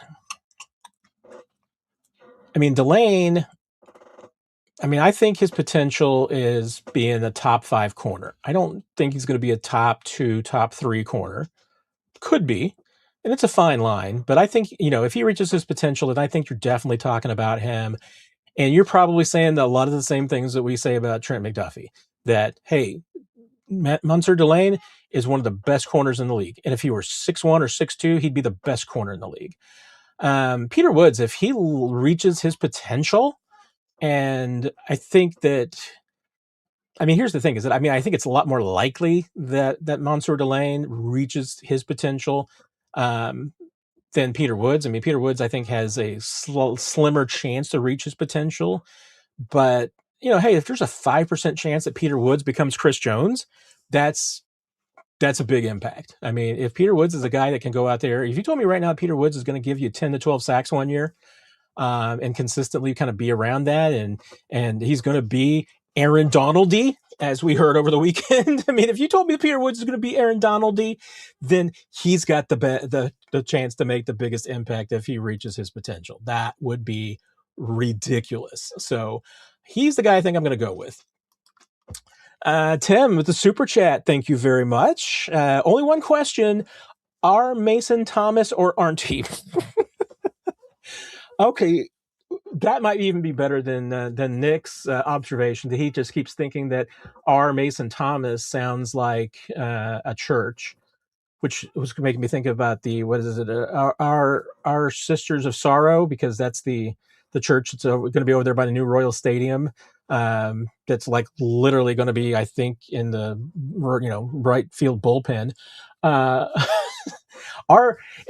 Our Mason Thomas or aren't he is a little bit like, they might be Giants. Are they Giants or aren't they? I don't know. Are Mason Thomas or aren't he? That's really good, Tim. I'm just gonna continue pondering that for a few more moments, just to give you the shout out there. I appreciate that. And for the super chat, it's one of the best super chats we've ever had, my friend. So I give you kudos and kudos, Tim, for that one. I appreciate that. I'm just enough of a grammar and a language nerd for that to be top notch. I don't know. Is somebody being a problem in the comments that I'm just finally getting to? If so, we'll take care of that. But I'm not trying not to jump the gun or anything. But a couple of you do have moderating power, so if you feel need to do something, I fully support you, because you're probably reading things much more closely than I am right now. Dan, do you see the Chiefs having any interest in Stephon Diggs? Also, is Juju gone? Juju's gone for now. Again, that always felt like a situation that was going to be revisited after the draft and could be later. Again, that it's just going to depend, I think, on what the Chiefs feel like that they need, and if he can still come in and help them, and then Juju might be coming back. I think they would like to have some more competition at the receiver spot, and I don't know if Juju really gives you his competition or if he's just a fallback. I think what was it the last couple of times they brought him back, felt like it was later in the process, and I know once it was in September, so yeah, I feel like that might be just a later. I mean, maybe it's training camp when you get back into it and everything. So, uh, Stephon Diggs, I mean, with those legal issues right now and everything like that he's got going, because doesn't he have a trial starting next week? No, nah, nope, not having any of that right now. So, you do not need that headache, and I mean, you got enough problems and everything like that, trying to keep everything under control with Rashid. I don't know if you need Stephon Diggs coming around and messing anything up. So, I mean, I think you'd be more likely to re-sign and bring back Tyreek than to bring in Stephon Diggs, but that's just my observation. And things, once again, as we say, things can change. So, let's see. I started scrolling and lost my spot, as I usually do. Not a question, but Major Chip, you say it has the same feel as the 2022 draft class. That would be a fantastic. If this is the 2022 draft class, I will eat all sorts of crow. And I'm not poo-pooing on this draft. My only concern is that it is a undersized tweener hybrid draft. If some of these guys hit, I was talking with Ryan Tracy earlier, some of these guys hit, great, they're hybrids, just like Chris Jones is a hybrid defensive end, Jamari Connor's a hybrid defensive back. If they don't fit, then they're tweeners. And okay, Dorian O'Daniel was a tweener. Amani Watts, tweener. It just means that they didn't live up to your expectations. So I feel like, hey, on one end of the extreme, this could be the 2018 class. On another extreme, this could be the 2022 class. I mean, I think, don't get me wrong. I mean, you're hoping this is a lot closer to 2022. And I think it's more likely to be like 2022. But if it turns into 2018, I can't say that I didn't see it coming. So maybe I'm just becoming jaded in my old age. Maybe I've seen enough drafts now that they all look like they have flaws to me. But I try to be objective, people. I'm trying. J.K. Bliss. I saw Spags' lack of enthusiasm for R. Mason immediately, and it was a bummer. Would they really draft somebody Spags didn't prefer? I am hoping it was just the editing. Who gets the final say? I mean, would they? Yes. I mean, that was the thing. I mean, I thought that Joe Colin looked a lot more excited. They didn't have him on the call, I don't believe, but they had him on TV when the pick was made, and Joe was looked pretty excited. So, hey, if this is, it wouldn't normally be a situation where in the third round that your defensive line coach is saying, "Hey, I can take this guy and I can make this work. Get this guy for me, and we're going to hit a home run here." Maybe this is the year that you would say that, because again, it's a weird year. And so maybe in the second round, you are willing to do that and take a guy that a position coach wants more than the D coordinator wants. Maybe Spags was just, not having it that weekend. I mean, that happens. Maybe he wasn't feeling it. Maybe we're reading too much into it. I don't know. But, and like I said, the only reason maybe I'm seeing it, that it looked like he was bummed, was just because I wondered if he was bummed. Maybe that's what we're seeing. But, I mean, Brett Veach has the final say, even on the defensive side, more so than on the offensive side.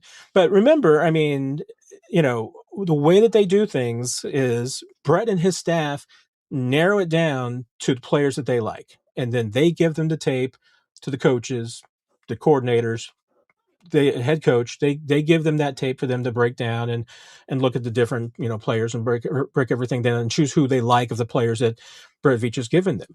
I mean, there's going to be really good, successful players that Brett Veach didn't give to the defensive coordinator. I mean, like take the example like we've been talking about with George Pickens. I doubt that I would not be surprised if Brett Veach didn't even prevent George Pickens as an option because they just felt like there were too many red flags. This is a guy that we don't want on our team. This is a guy that we're not going to take. He's not going to be on our draft board. So we're not even going to waste it. I don't know if that was the case or not. I can't speak to that. It wouldn't surprise me. So, but that happens. I mean, there's going to be players that are pretty good players that the Chiefs just aren't going to consider because they just think they don't fit what they do. There's something about them from, like I said, their red flags, personalities, don't love football, something they feel like that they can't change, anything like that won't be on their board. And, I mean, and again, like I said, the reason why the Patriots took Tom Brady, because there was a guy standing up on the table saying, take Tom Brady. And maybe in the sixth round, again, maybe most sixth rounds, that's what you do. This year, maybe it was the second round that you're willing to do that because it was such a weird draft. So, I mean, inevitably, it's Brett Veach's call. And I mean, Brett Veach, let's face it. I mean, this is I think it's his one weakness. There might be some who are going to say it's not a weakness, it's just a trait, and maybe it's to his advantage. But I think that Brett loves undersized players and hitting on them and making them succeed. And I don't pretend to know why for sure, but he seems to have a penchant for it because the Chiefs take a lot of them, and sometimes they hit, sometimes they have. I mean, Trent McDuffie was one of those guys. So he was a guy that, I mean, the reason why he was number 23 in the first round and not 6 is because there was a lot of teams that just didn't think that he had the length to play and did not have him as a first round grade on their boards. Chiefs did because they thought he could play. I mean, Brett Veach is going to have the final say, especially on the defensive side. And we've seen that before. I mean, they've made deals, not necessarily draft picks, maybe draft picks. Maybe they just haven't been as high as number 2. But I'm certain that they probably have made draft picks that Brett's like, no, Steve, we promise this is a good dude, and maybe it's just been, hey, Steve's like, hey, my guy's gone, take whomever you want. Or, hey, I'm okay with either one of these guys, take whomever you want. Maybe it's just not real passionate. Maybe we're just seeing this because, hey, Spags was like, hey, I want Mansour Delane, and then I don't care what you get me.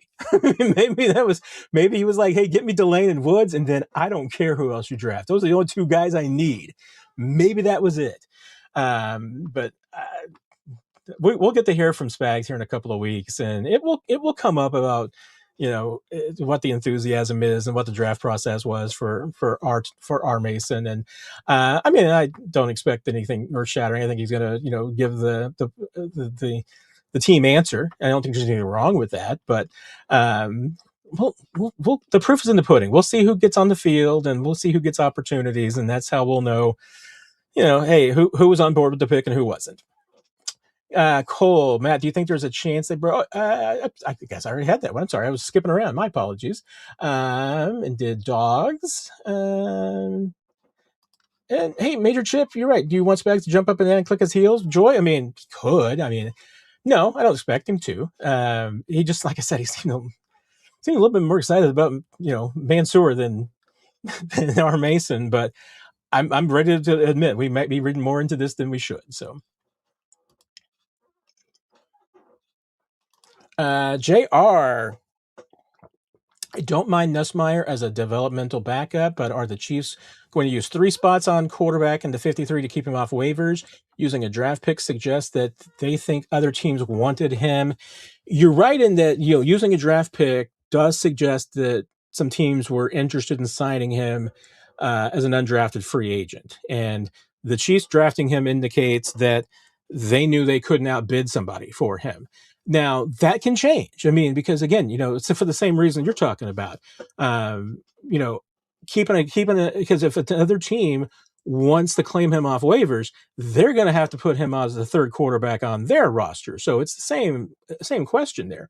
And the interest in signing a guy to the 90 is a lot different than putting him on the 53. So that's a legitimate concern and question. I mean, and the Chiefs, they'll have to come down to that. I mean, if they get through, training camp and they get through and they're like, hey, this guy's too good, we can't risk losing him, then yeah, they're going to have to carve out a spot on the 53 to protect him.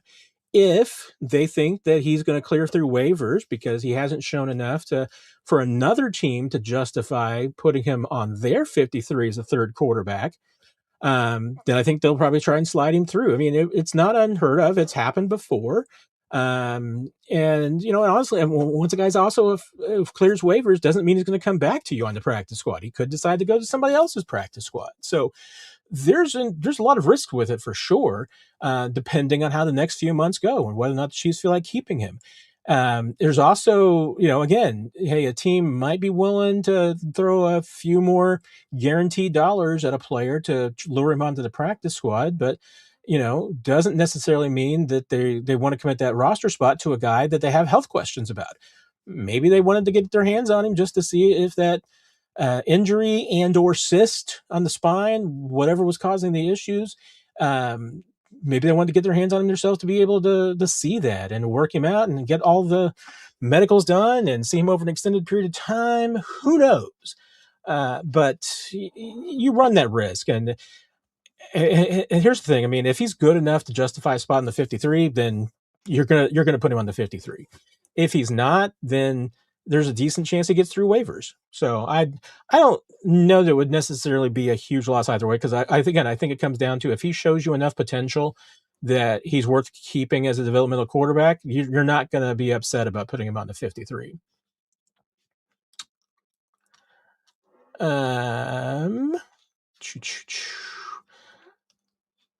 Going to come back to that one in a second. So I am skipping around a little bit here, but as a method to my madness. Matt, in your opinion, when Veach traded the 6, and if both Reese and Delane were there, do you think he would have chosen Reese? That's probably, I mean, there's a good chance. I mean, let's put it this way, and I'm not entirely sure, because there's been some things that have come out, and I think Albert Breer had touched on a little bit, and I had heard something similar, was that, that the Chiefs moved up to 6, and there was a couple of players that they were considering, and, and Reese was one of them. I mean, that's, obviously one of the probably top 5 players on every single team's board. There's a reason why he didn't slide past 5, why the Giants grabbed him and everything like that. So, hey, was there a chance that, hey, if he was available at 6, the Chiefs go try it up and get Reese? Possibly. Now, there was also consideration that, the Chiefs, let's put it this way. I mean, clearly, if you hear that the Chiefs had Caleb Downs ahead of Mansour Delane on their board, then Caleb Downs would be a Chief. There's no reason. I mean, clearly they coveted Mansour Delane more than Caleb Downs, because they had a choice of either one of them, and they chose Mansour Delane. So I don't know how. I mean, I've heard some people saying that the Chiefs had Caleb Downs as one of the top 5 players on their board, or was up there with Reese, but it all begets a suggestion that Downs was ahead of Delane on their board, in which case you're just taking Delane for positional value. I mean, that's actually legitimate. I mean, I wouldn't have a problem with that. I have the same consideration. I mean, there's going to be some people who will tell you that you never take a running back that high. You never take a safety that high. You never take any non-premium position that high. But the Chiefs, obviously, hey, Brett Veach, had some discussions at the combine about making the deal with Cleveland for 6 if they wanted to. So they knew it was available. They knew what it would cost. I mean, they made the deal after Reese was gone, so that wasn't critical. But hey, if Reese was available at 6, are we having a different conversation here? Maybe, because they might have taken Reese, because that was a dude that I think everybody had on their board as top 5. Again, I think we would have had this. We'd be having some of the same conversations we're having about R. Mason Thomas and whether or not it's the best fit. But I think it had to be a consideration. I don't see how it wouldn't have been. But I think they did. Obviously, they did what they thought they had to do. And I do think that, hey, it was probably better than 50-50 that either Washington or the Saints would have taken Delane. So I think if that was the dude that they wanted, and they weren't willing to settle for somebody else. I mean, if Delane and Jordan Tyson were the two guys that they coveted the most, and I think that let's put it this way. I mean, the one scenario that is possible, and this, one of these scenarios, I know, I think either Jason Anderson or Soren Petro may have mentioned this earlier today, and so I may be stealing it from one of them. But it's a legitimate point, which is that Cleveland wasn't drafting at 6. If the Chiefs weren't willing to move up, and I think that inclusion of that extra pick, the 5th rounder, to move up, I think is an indication that they had to outbid somebody. So I don't think it was just merely the Chiefs. The 3rd, math-wise, should have been able to get them to 6. The 5th was an addition. I mean, that was something that to me looked like you were outbidding somebody. And Cleveland, excuse me, I'm confusing baseball team names. Cleveland, I mean, they clearly wanted Fano. They were taking him. They didn't really want to sacrifice, any value there. They were wanting to get something back because they didn't think that any of the teams behind them were going to be taking Fano. So they wanted to trade out of there. They were willing to trade back and get him later. And honestly, I mean, I think that if somebody had taken Fano at 7, 8, 9, 10, wherever they had traded back to, if it was like a 12 with the Cowboys, then I think that they would have been fine with another offensive lineman. That's what they were basically saying. But the fact that they traded with the Chiefs didn't mean somebody else wasn't coming up. So you could have been in a scenario where if you're the Chiefs, you're sitting at 9, the draft's unfolded the way it did, Reese just went off at 5, and the top 3 players on your board are Delane and Downs and Jordan Tyson. There is an incredible likelihood that those are the next 3 players off the board, that whomever is coming up to 6 is trading for one of those guys. My guess, I mean, it could have been somebody for any one of them. I mean, and that, where Washington ended up going, where the Saints ended up going. I mean, there was a reasonable chance that all 3 of those guys were going to be gone. I mean, the right sequence happens, and then you're sitting there at 9, and you're the Chiefs, and now everybody that you wanted is gone. And maybe it is Reuben Bain. I mean, he ends up going later, obviously, but maybe that's the guy you end up taking. And I think it changes the whole complexion of your draft. So, John, my long-winded answer that shouldn't be making long-winded at this point in the night, but I think, hey, if Reese was on the board, I think they would have made the trade, and I think they would have taken Reese. Also, a pretty good chance that somebody might have outbidded them. Somebody who really, really wanted Reese might have jumped up there too, and that would have changed things. Now, if you're the Chiefs, hey, somebody else goes at 5. Unfortunately, it's probably Jordan Tyson or Caleb Downs goes at 5. Somebody trades up to 6 and gets Reese.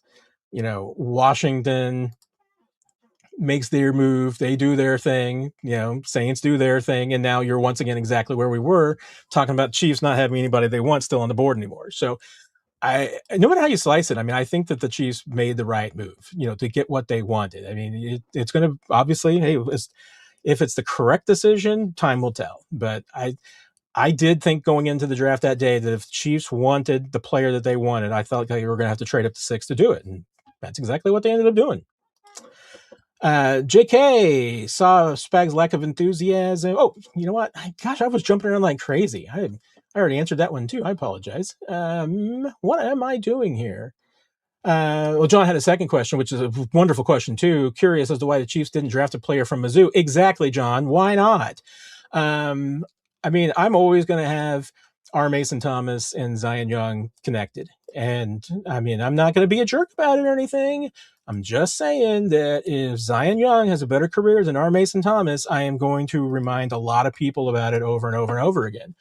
I also, and I need to check and see, where did Kevin Coleman go? Because I know that was the one guy that I thought made the most sense for the Chiefs for a lot of reasons. And I want to see, I remember noting it when he went.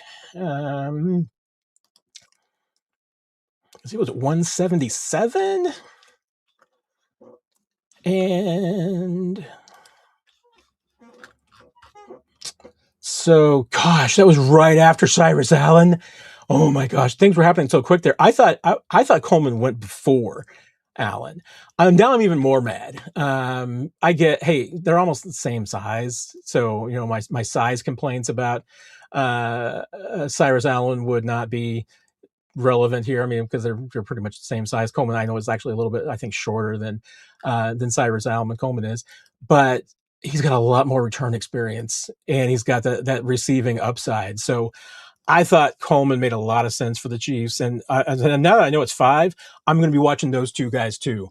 Because if Cyrus Allen doesn't pee a drop and Kevin Coleman becomes a decent return guy with a little upside as a receiver and has a better NFL career, I am going to be saying I told you so to a lot of people on that one.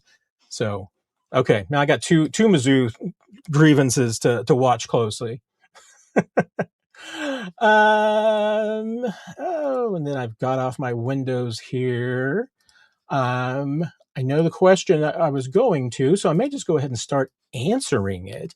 It was about Njoku and coming to the Chiefs and being a possibility. And I was just looking to see his contract situation. I was like, is he a free agent still?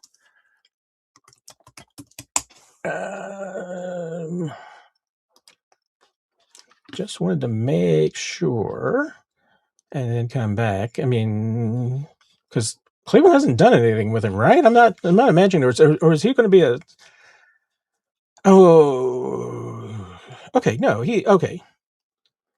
Why? I guess has he been? Okay, I'm completely confused on his contract because it does show that I'm completely confused on the David Njoku status now. Because it looks like he had a poison pill that should have gotten released, but then Spotrac still has him on the Browns and under contract. So I'm completely confused. Anyway, upside of that, if he was a free agent, I'm going to have to figure out what's going on there. I don't know. I don't understand it at all. Donald had the question there. Don't think there's your real name, Donald, but we're going to go with that. And that's not even your question. It was the other one. Man, I'm really falling apart here. Okay, well, I saw your question. I can't find it now. I will say, I mean, hey, if he's a veteran, wants to come in on a short deal, and he actually is, there we go, and he actually is available. I'm really confused now. That's blowing my mind. Because the contract does show that he should have like something's just not making sense. Probably somebody in the comments can help me figure that one out. Yeah, if he's available, I might consider it, but he's not the future. He's the past, so it's not like he's going to be replacing Travis Kelce. I'd figure out what you have and the guys that you have, and the Chiefs are reasonably still optimistic about what they have and Breening Stool and with Jared Wiley. So, and you still have Noah Gray. So, I'm looking other directions. Like I said, I think Njoku is the kind of the past guy. I don't think he's of the future guy. So if you're going to be looking for anything going forward, look for somebody who's going to replace Travis Kelce, and it's not Njoku. So I would go a different direction. Roberta, it appears Andy is going to have his usual wide receiver by committee with mediocre wide receivers. Thornton is good, but I don't think it matters if Andy doesn't drastically change the schemes. Yeah, I mean, I don't disagree with you on Thornton. I think Thornton is good. But here's the thing. I mean, you take a look at what he was able to do in the first half of the season last year before Rashee Rice came back. And I don't know what happened to my hair, by the way. Maybe Universal is right. Now I have there we go. And I'm just having a bad day, apparently, on the old broadcast. Wasn't looking like that before we started. I don't know what's going on, people. But Thornton was good. I mean, I think he's a 600, 700-yard receiver. If given a full season, consistent playing time, and doesn't get, kind of moved around the way he did last year when Rashee Rice came in. If he's your true number 3, I think he can put up good numbers. I mean, I think all 3 of those top guys can. I mean, Rashee showed you that he, it's not a ceiling for him to be a 1,000-yard receiver. I think that is honestly a minimum, a high floor. He should be capable of more than that. The Chiefs think he's capable of more than that. He's got to play. He's got to be available. I don't think there's any doubt the suspension clearly took some of the starch out of his season last year. Just did not look the same when he came back. Looked to take a little while before he got back into the rhythm. The offense was already off kilter.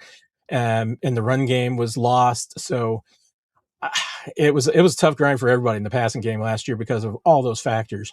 I don't think anybody played up to their potential last year, and Xavier Worthy was obviously hurt the entire season. So there's a lot of things going wrong. Like I said, I think Thornton is good. Is he a 1,000-yard receiver? No, but I think he can put up some good numbers for you. It's the same issue. I mean, there's depth problems at receiver. It's like how many guys can you count on going down the list? That's not, like I said, they can add some competition and they can add some length to the roster. I just don't know that they're going to be able to add anything at the top of the roster at this point. So I'm not super sold, Roberta. I think it's going to be better than a wide receiver by committee. I don't think we're going to go into another season where the Chiefs are trying to carry 8 wide receivers. I mean, I think it's going to be 6, probably at most, and some of that might even just depend on who ends up being the return specialist on this team. But they need to get a smaller rotation and just give those guys playing time and make sure they're out there consistently. Because I don't think that this whole, like you said, I mean, carrying 7, sometimes 8 wide receivers does anybody any good. Now, part of that too is that guys got to stay healthy, and that's been a problem for this team. But running the football should make the passing game's life so much easier. I mean, it's just, I think we're all.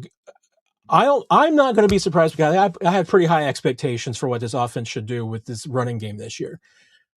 But I think there's going to be a lot of people just surprised how much that the run game improves this entire offense. So, again, your mileage may vary. Maybe it's not going to happen, but I think it's going to be significantly better this year. Man, I'm just going in the wrong order and clicking on all the questions that we've already talked about tonight. Man, I am just on a roll. I was really jumping all over the place earlier. What did I do? I feel like I've had a stroke. Oh, let's see. We've already talked about why we didn't draft any receivers from a zoo. We have a super chat. Thank goodness. Thank you, Nikki, for saving my life. What is the realistic record for this team? I love this question, even though I know it's going to get me in trouble, because most people are going to say that I am just drinking Kool-Aid. And I mean, I don't feel like I am. I mean, I know this is still bizarrely a tough schedule, and some of that's just because some really good teams had some bad records too and finished third in their division. So the third place schedule is not as kind and generous as it can be in some years. So it's still going to be a tough schedule. I mean, I am probably, depending on, and we get the schedule out here in a couple of weeks, and mid-May, and I would expect that my prediction for, because I don't typically make a prediction until the schedule comes out and you just see how all the games are placed and where your breaks are and all your time off and if you're going to Spain and all that kind of craziness. I mean, my ballpark right now for this team is 11-6, and I mean, I don't think it has a tremendously high ceiling. I don't think this team's going to go 13-4. Could they go 12-5? Yeah, I mean, if this is a 10-7, 11-6 team, you get a couple of wins to go your way. You win some third downs that you didn't win last year. I mean, it's still just remarkable to me. I mean, you think about it, just this team. I mean, what they did on defense in this draft was all about winning third down. They were terrible on third down last year, and they got bit on some really bad third down plays. This is all about winning third down. They lost at least 3 games last year on third down alone. And I'm not just talking like just because they gave up, a bunch of third downs. I'm not talking like they gave up a 3rd and 15 and a 3rd and 16 here and the 3rd and 12. I mean, 3 games where they just gave up the wrong third down. And there's never a scenario where we should be giving up 3rd and 15. Never a scenario where you're giving up, plays on that big of a play. You should never be in a scenario where you're one play away from forcing Philip Rivers, Justin Herbert, Philip Rivers, the same guy. You're one play away from forcing Justin Herbert to give you the football back so you can go win the game, and you give up a 3rd and long. I mean, you can't be in that position. That's where this team was last year, and this defense was built about improving that this year. So, I mean, that alone is going to get them a long way. I think the run game is going to help them a long way. I'm not I mean, if I were drinking the Kool-Aid, I'd probably say this team's going 13-4, and they get a couple of breaks. Maybe they can go 14-3, 15-2. I'm not there. I mean, I'm in the 11-6, 12-5 range. And again, I mean, that puts you in both windows. A couple of things go your way, maybe you do go 13-4. A couple of things go poorly, and maybe you're 9-8 and fighting for survival. This should not be a 6-11 team this year. If this team is 6-11 this year, I'm going to be one of the people telling you that you got to rethink a lot of things, and coaching is going to be one of them. I mean, if you're taking Patrick Mahomes for a full season, most of a season, and you're going 6-11 in back-to-back years, that's unacceptable. That's not something that you can get away with and keep doing. So, I mean, that tells you a little bit about this year and what needs to happen. They need to be better. I think we're kind of back into well, no, we're not, because I already skipped a question. I see, John, does FAU make it on the roster? Did the Chiefs the Chiefs hope he plays well enough in the preseason so they can trade him for a 2027? Imagine if they just picked Joey Porter Jr. instead. Yeah, I know, ifs and buts and wishes and nuts, and we'd all have a happy Christmas. Yeah, that was still a tough place for the Chiefs to be, and it wasn't necessarily a bad thought. I mean, it's a bad thought certainly in retrospect and at the time, and I still feel bad because I mean, if the Chiefs, if they'd just been able to trade out of the pick, I mean, even if you take Felix Anudike-Uzomah later and you take him in the second round, that's a completely different scenario. But they couldn't trade out of the first round because the draft was in Kansas City. It just stunk all the way around. So, yes. But that said, I mean, there's not really a reason for him to not make the roster if he is healthy, unless, as you point out, he plays well enough that there's a team that's willing to trade for him. And I mean, unfortunately, I think that just because of the body of work and coming off the injury, even if he plays well enough to prove that he's back and he's healthy and can go, you're not going to get a huge deal for him. I mean, if you could even get a fifth for Felix, I think that would be a good deal for both teams. I mean, I'm not sure I'd give him away either. I mean, if you think that he can help out and you think he's good enough to at least give you something, I'm not sure I just want to give him away for a conditional seventh or something. You feel like you want to get a little bit back for him, but I think the most likely scenario is that he goes out, he plays a little bit, doesn't light the world on fire, shows that he's healthy enough to play, that he is back, and is ready to go, and makes the team. I mean, I don't. The Chiefs could walk away from him. It would be very un-Chiefs-like to just walk away from a first-round draft pick after 3 years. Now, I guess they walked away from Breeland Speaks after 3 years, but I think that one was a little bit different scenario too. Again, I mean, I'm under the assumption that he's going to be healthy and he's going to make the roster. That the Chiefs aren't just going to walk away from him yet with no return. Maybe they do, but I think that if they got a fifth back, I mean, I think that'd be fabulous. So that's probably that would be the best case scenario, I think, for everybody. So, John, Matt, anyone from the UGF class you are excited about? I'll be honest, this is probably the least excited I have been about a undrafted free agent class of all time. It's not necessarily anybody's fault in this class and everything like that. It's just that, again, this was a unique draft. So, I mean, the players who are undrafted guys this year, on the one hand, many of them probably could have very well gone in the fifth round. There's not measurable difference between some of these guys and guys who went into the draft. That's true in most years. I think it's particularly more true this year. The challenge to me is that the fifth round of this year's draft was probably comparable to most undrafted free agent classes. I mean, I just don't think that this year's undrafted class is that good compared to past years. I mean, and again, very few guys break through. I mean, there's a handful every year, and might be even fewer this year that break through and make it. So I'm going into this weekend watching this class and everything like that. Really, I'm going into it with no expectations, and I don't mean in a bad way. I'm just going into it with the idea that, hey, let's watch what happens here. Let's just be open to it. I'm not going in with any preconceived notions. I know people are really excited about Jeff Caldwell, and I think there's another question about him coming up. So I may just go ahead and fold that one in here, John, and bring that one into well, I'm trying to remember if it was one I was jumping around on. Gosh, I guess maybe I'm just imagining things, John. Who knows? But I thought there was a Jeff Caldwell question coming up. But I mean,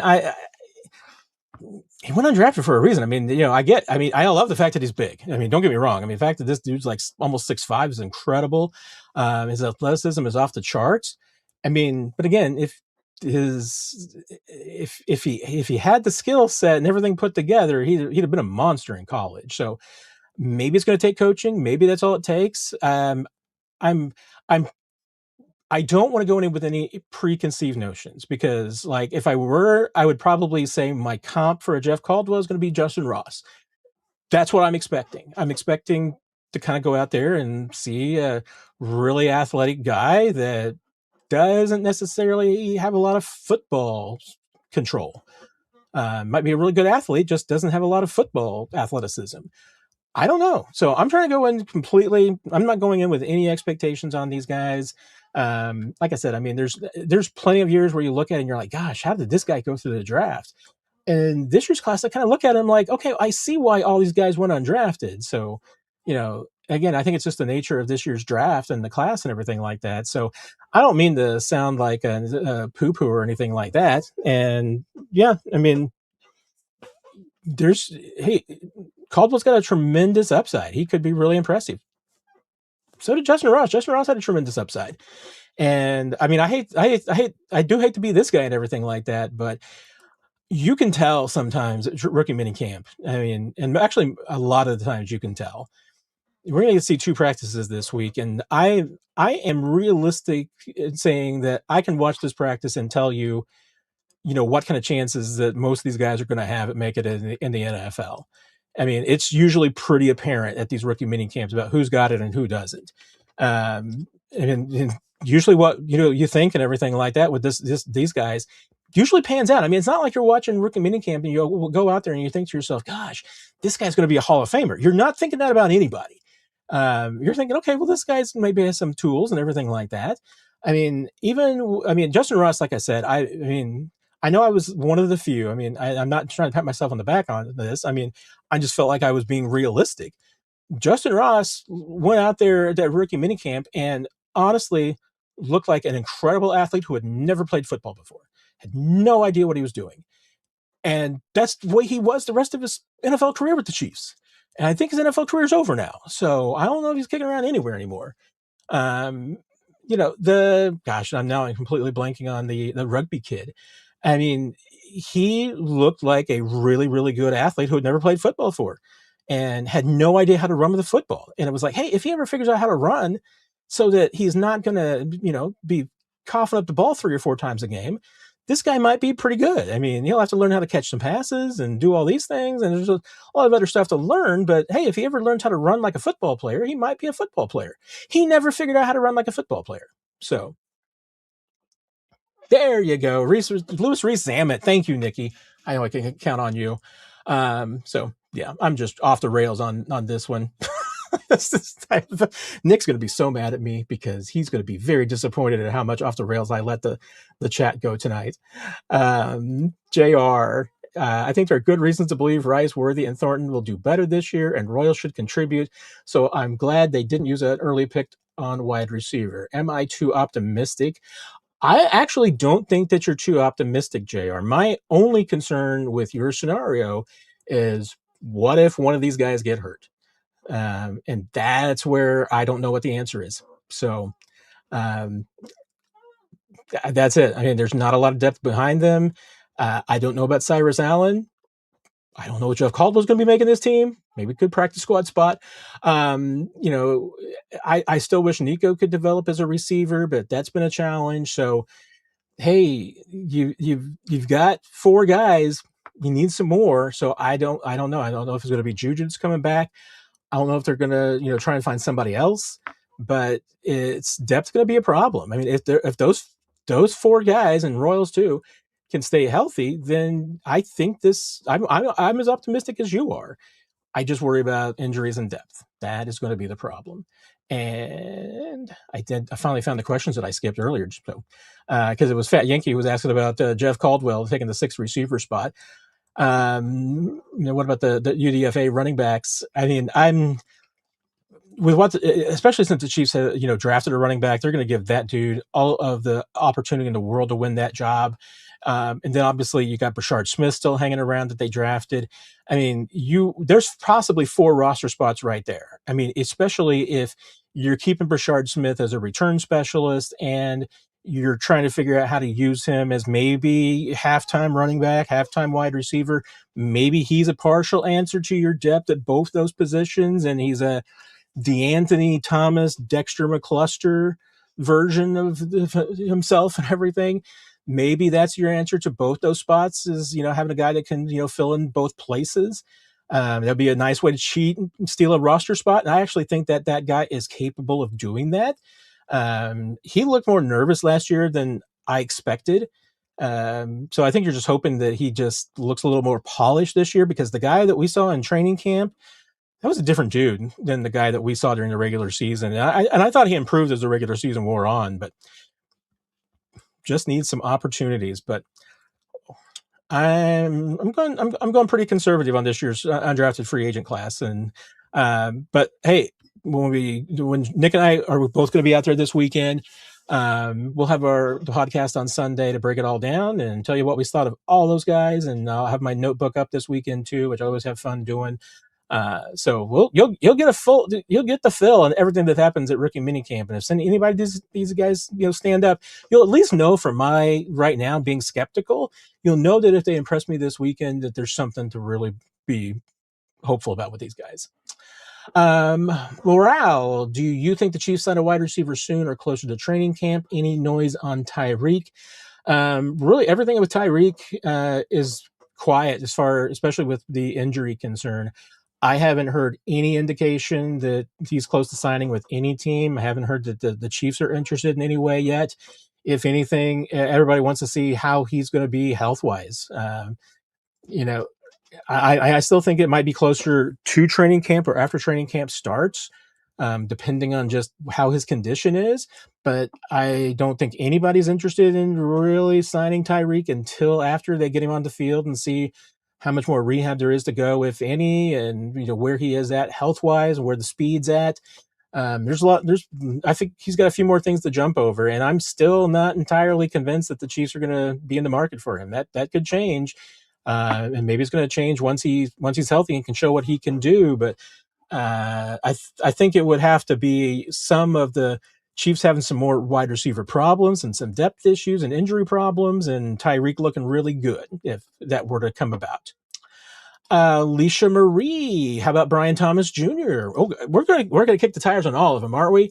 And that's exactly what you should do. I mean, if you're an NFL GM, that's exactly what you should be doing, kicking the tires on everybody, seeing how they are, where they're at, and everything. Because he is, I believe, still under contract with the Jaguars. So and I mean, once again, I have not been up to date on some of the June 1 cuts. If there's an indication that he's going to be a June 1 cut, I may have just forgotten about that. His base numbers on the contract are not that bad of a problem. I mean, and again, unless there's something I'm missing, if the Jaguars have been talking about, I see some trade rumors out there about him, and that he's just on the market, I guess. And like I said, the cap numbers aren't that bad. Depends on the asking price, and that's going to be part of the problem, is that the cap number is to the point where the Jaguars are going to be eating enough of it that they may just say, hey, we need a pretty decent draft pick here. And I don't know. Again, it comes down to the Chiefs and Gosh, that's even still his rookie contract. I forgot about how young this dude was. He's only 23. Man, that does change the calculations a little bit there and everything. I mean, again, I guess you could put him into the category with um,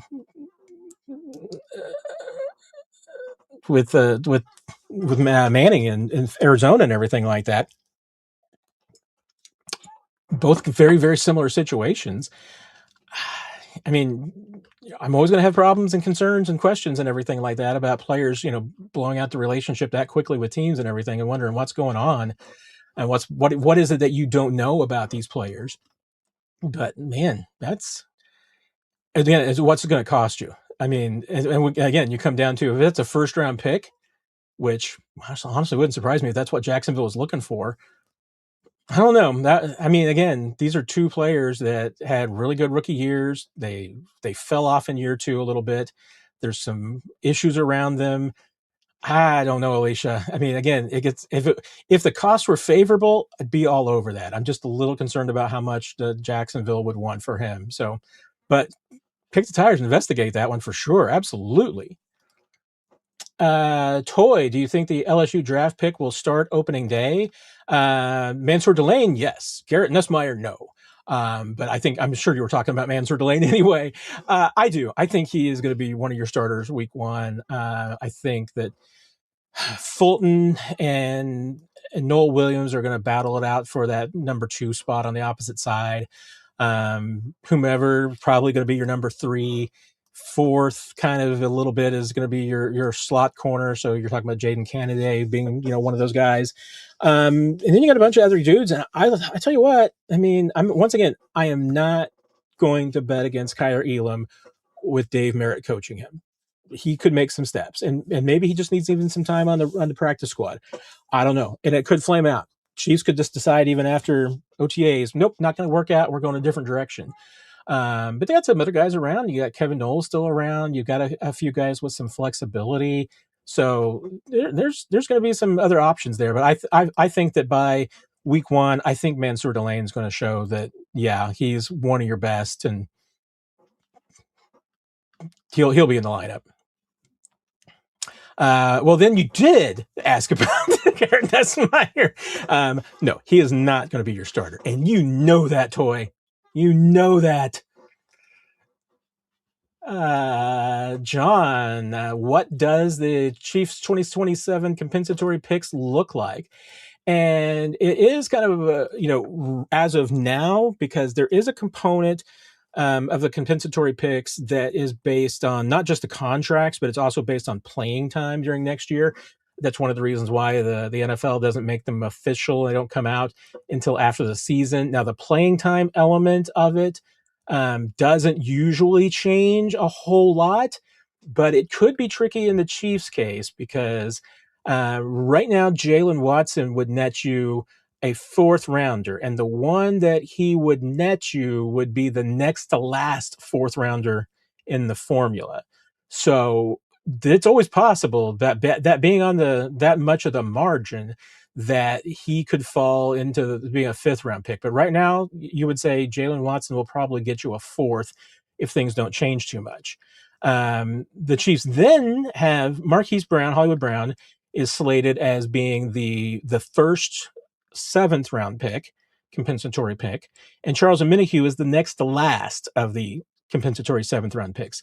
Both of those could change. I mean, both of them were close enough. I mean, Hollywood Brown goes out and has a great year, playing time wise, numbers wise. He may climb up to a 6. Always possible. I would be more concerned about Charles Omenihu not playing enough and falling out of the compensatory formula.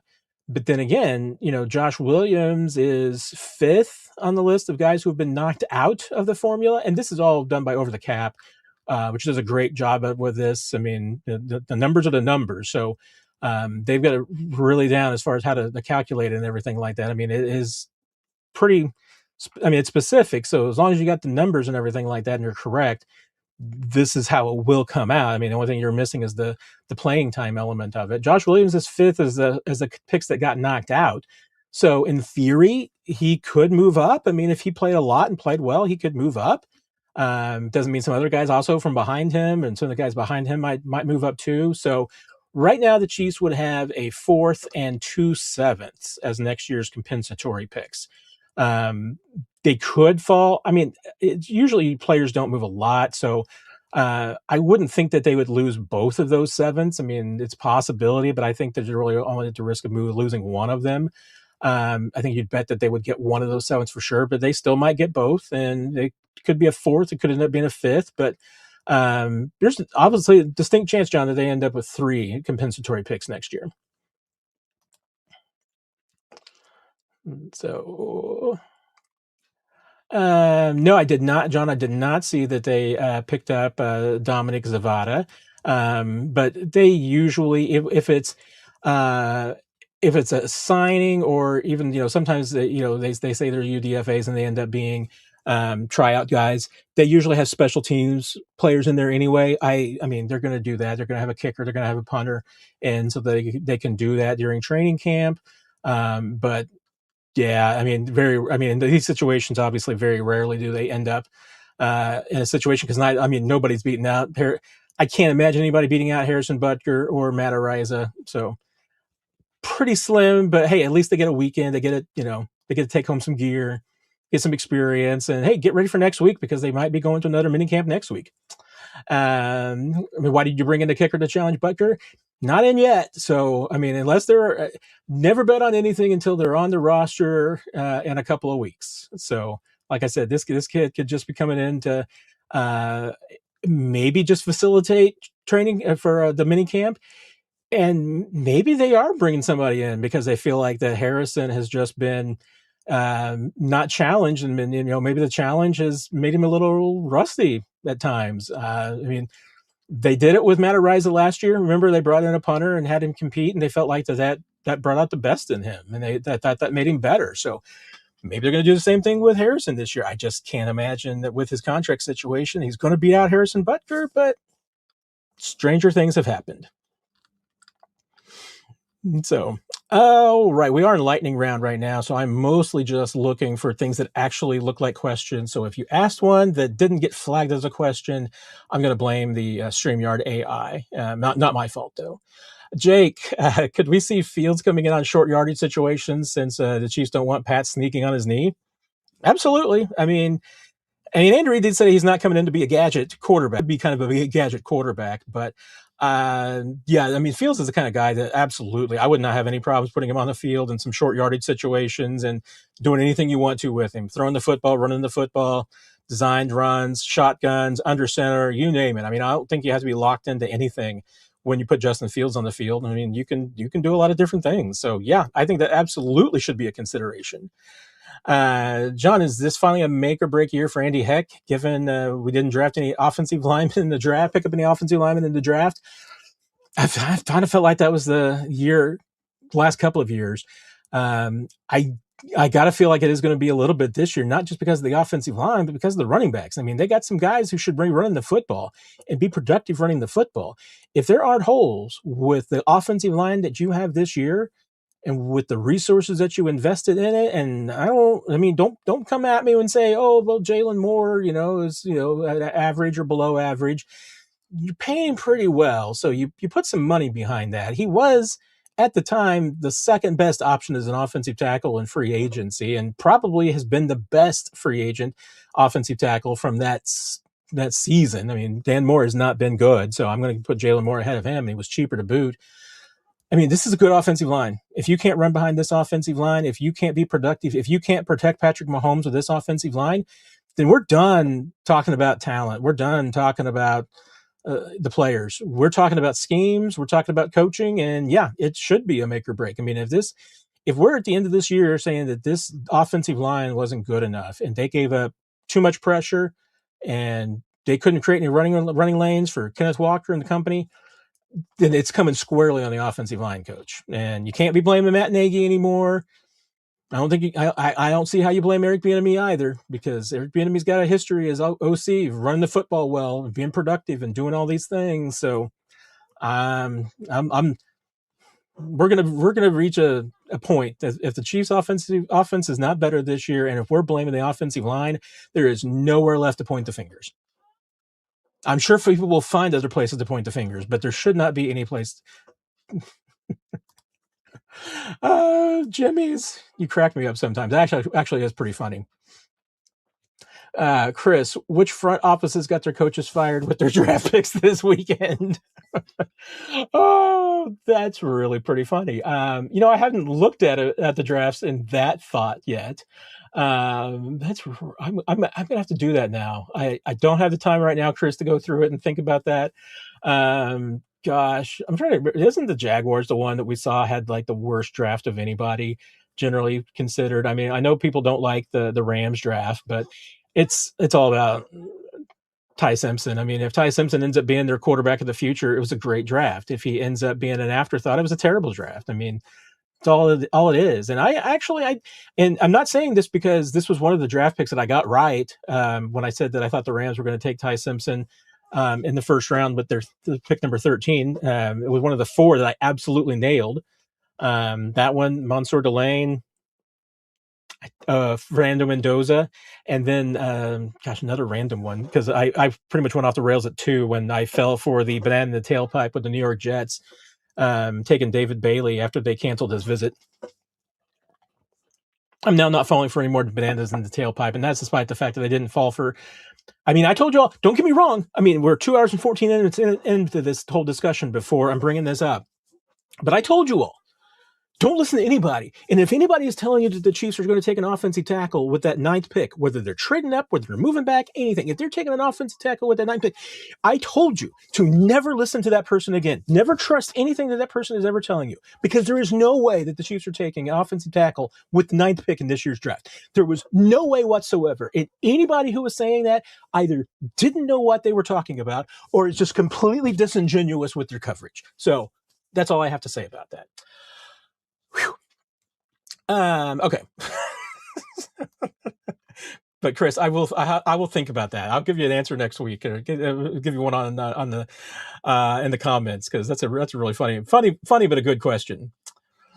Joe, I'm definitely gonna have to come back with you on that one later, because I'm pretty sure that's a UDFA question, and I'm way away from being able to answer UDFA questions yet. Let's see, Rick, how many running backs do you think the Chiefs are going to keep? Right now, I would probably say 3.5.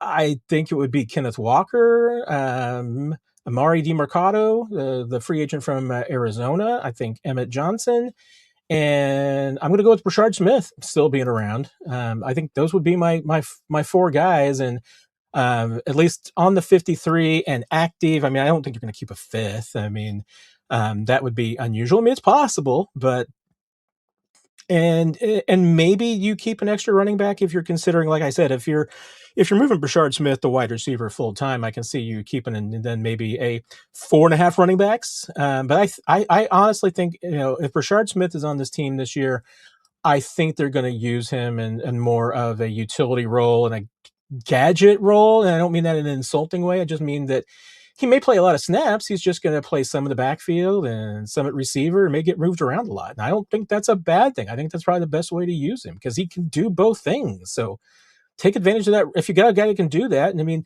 if anything, he's not as fast as him for sure, but if Brashard Smith is going to turn into anybody, you would want him to be like a Deebo Samuel type.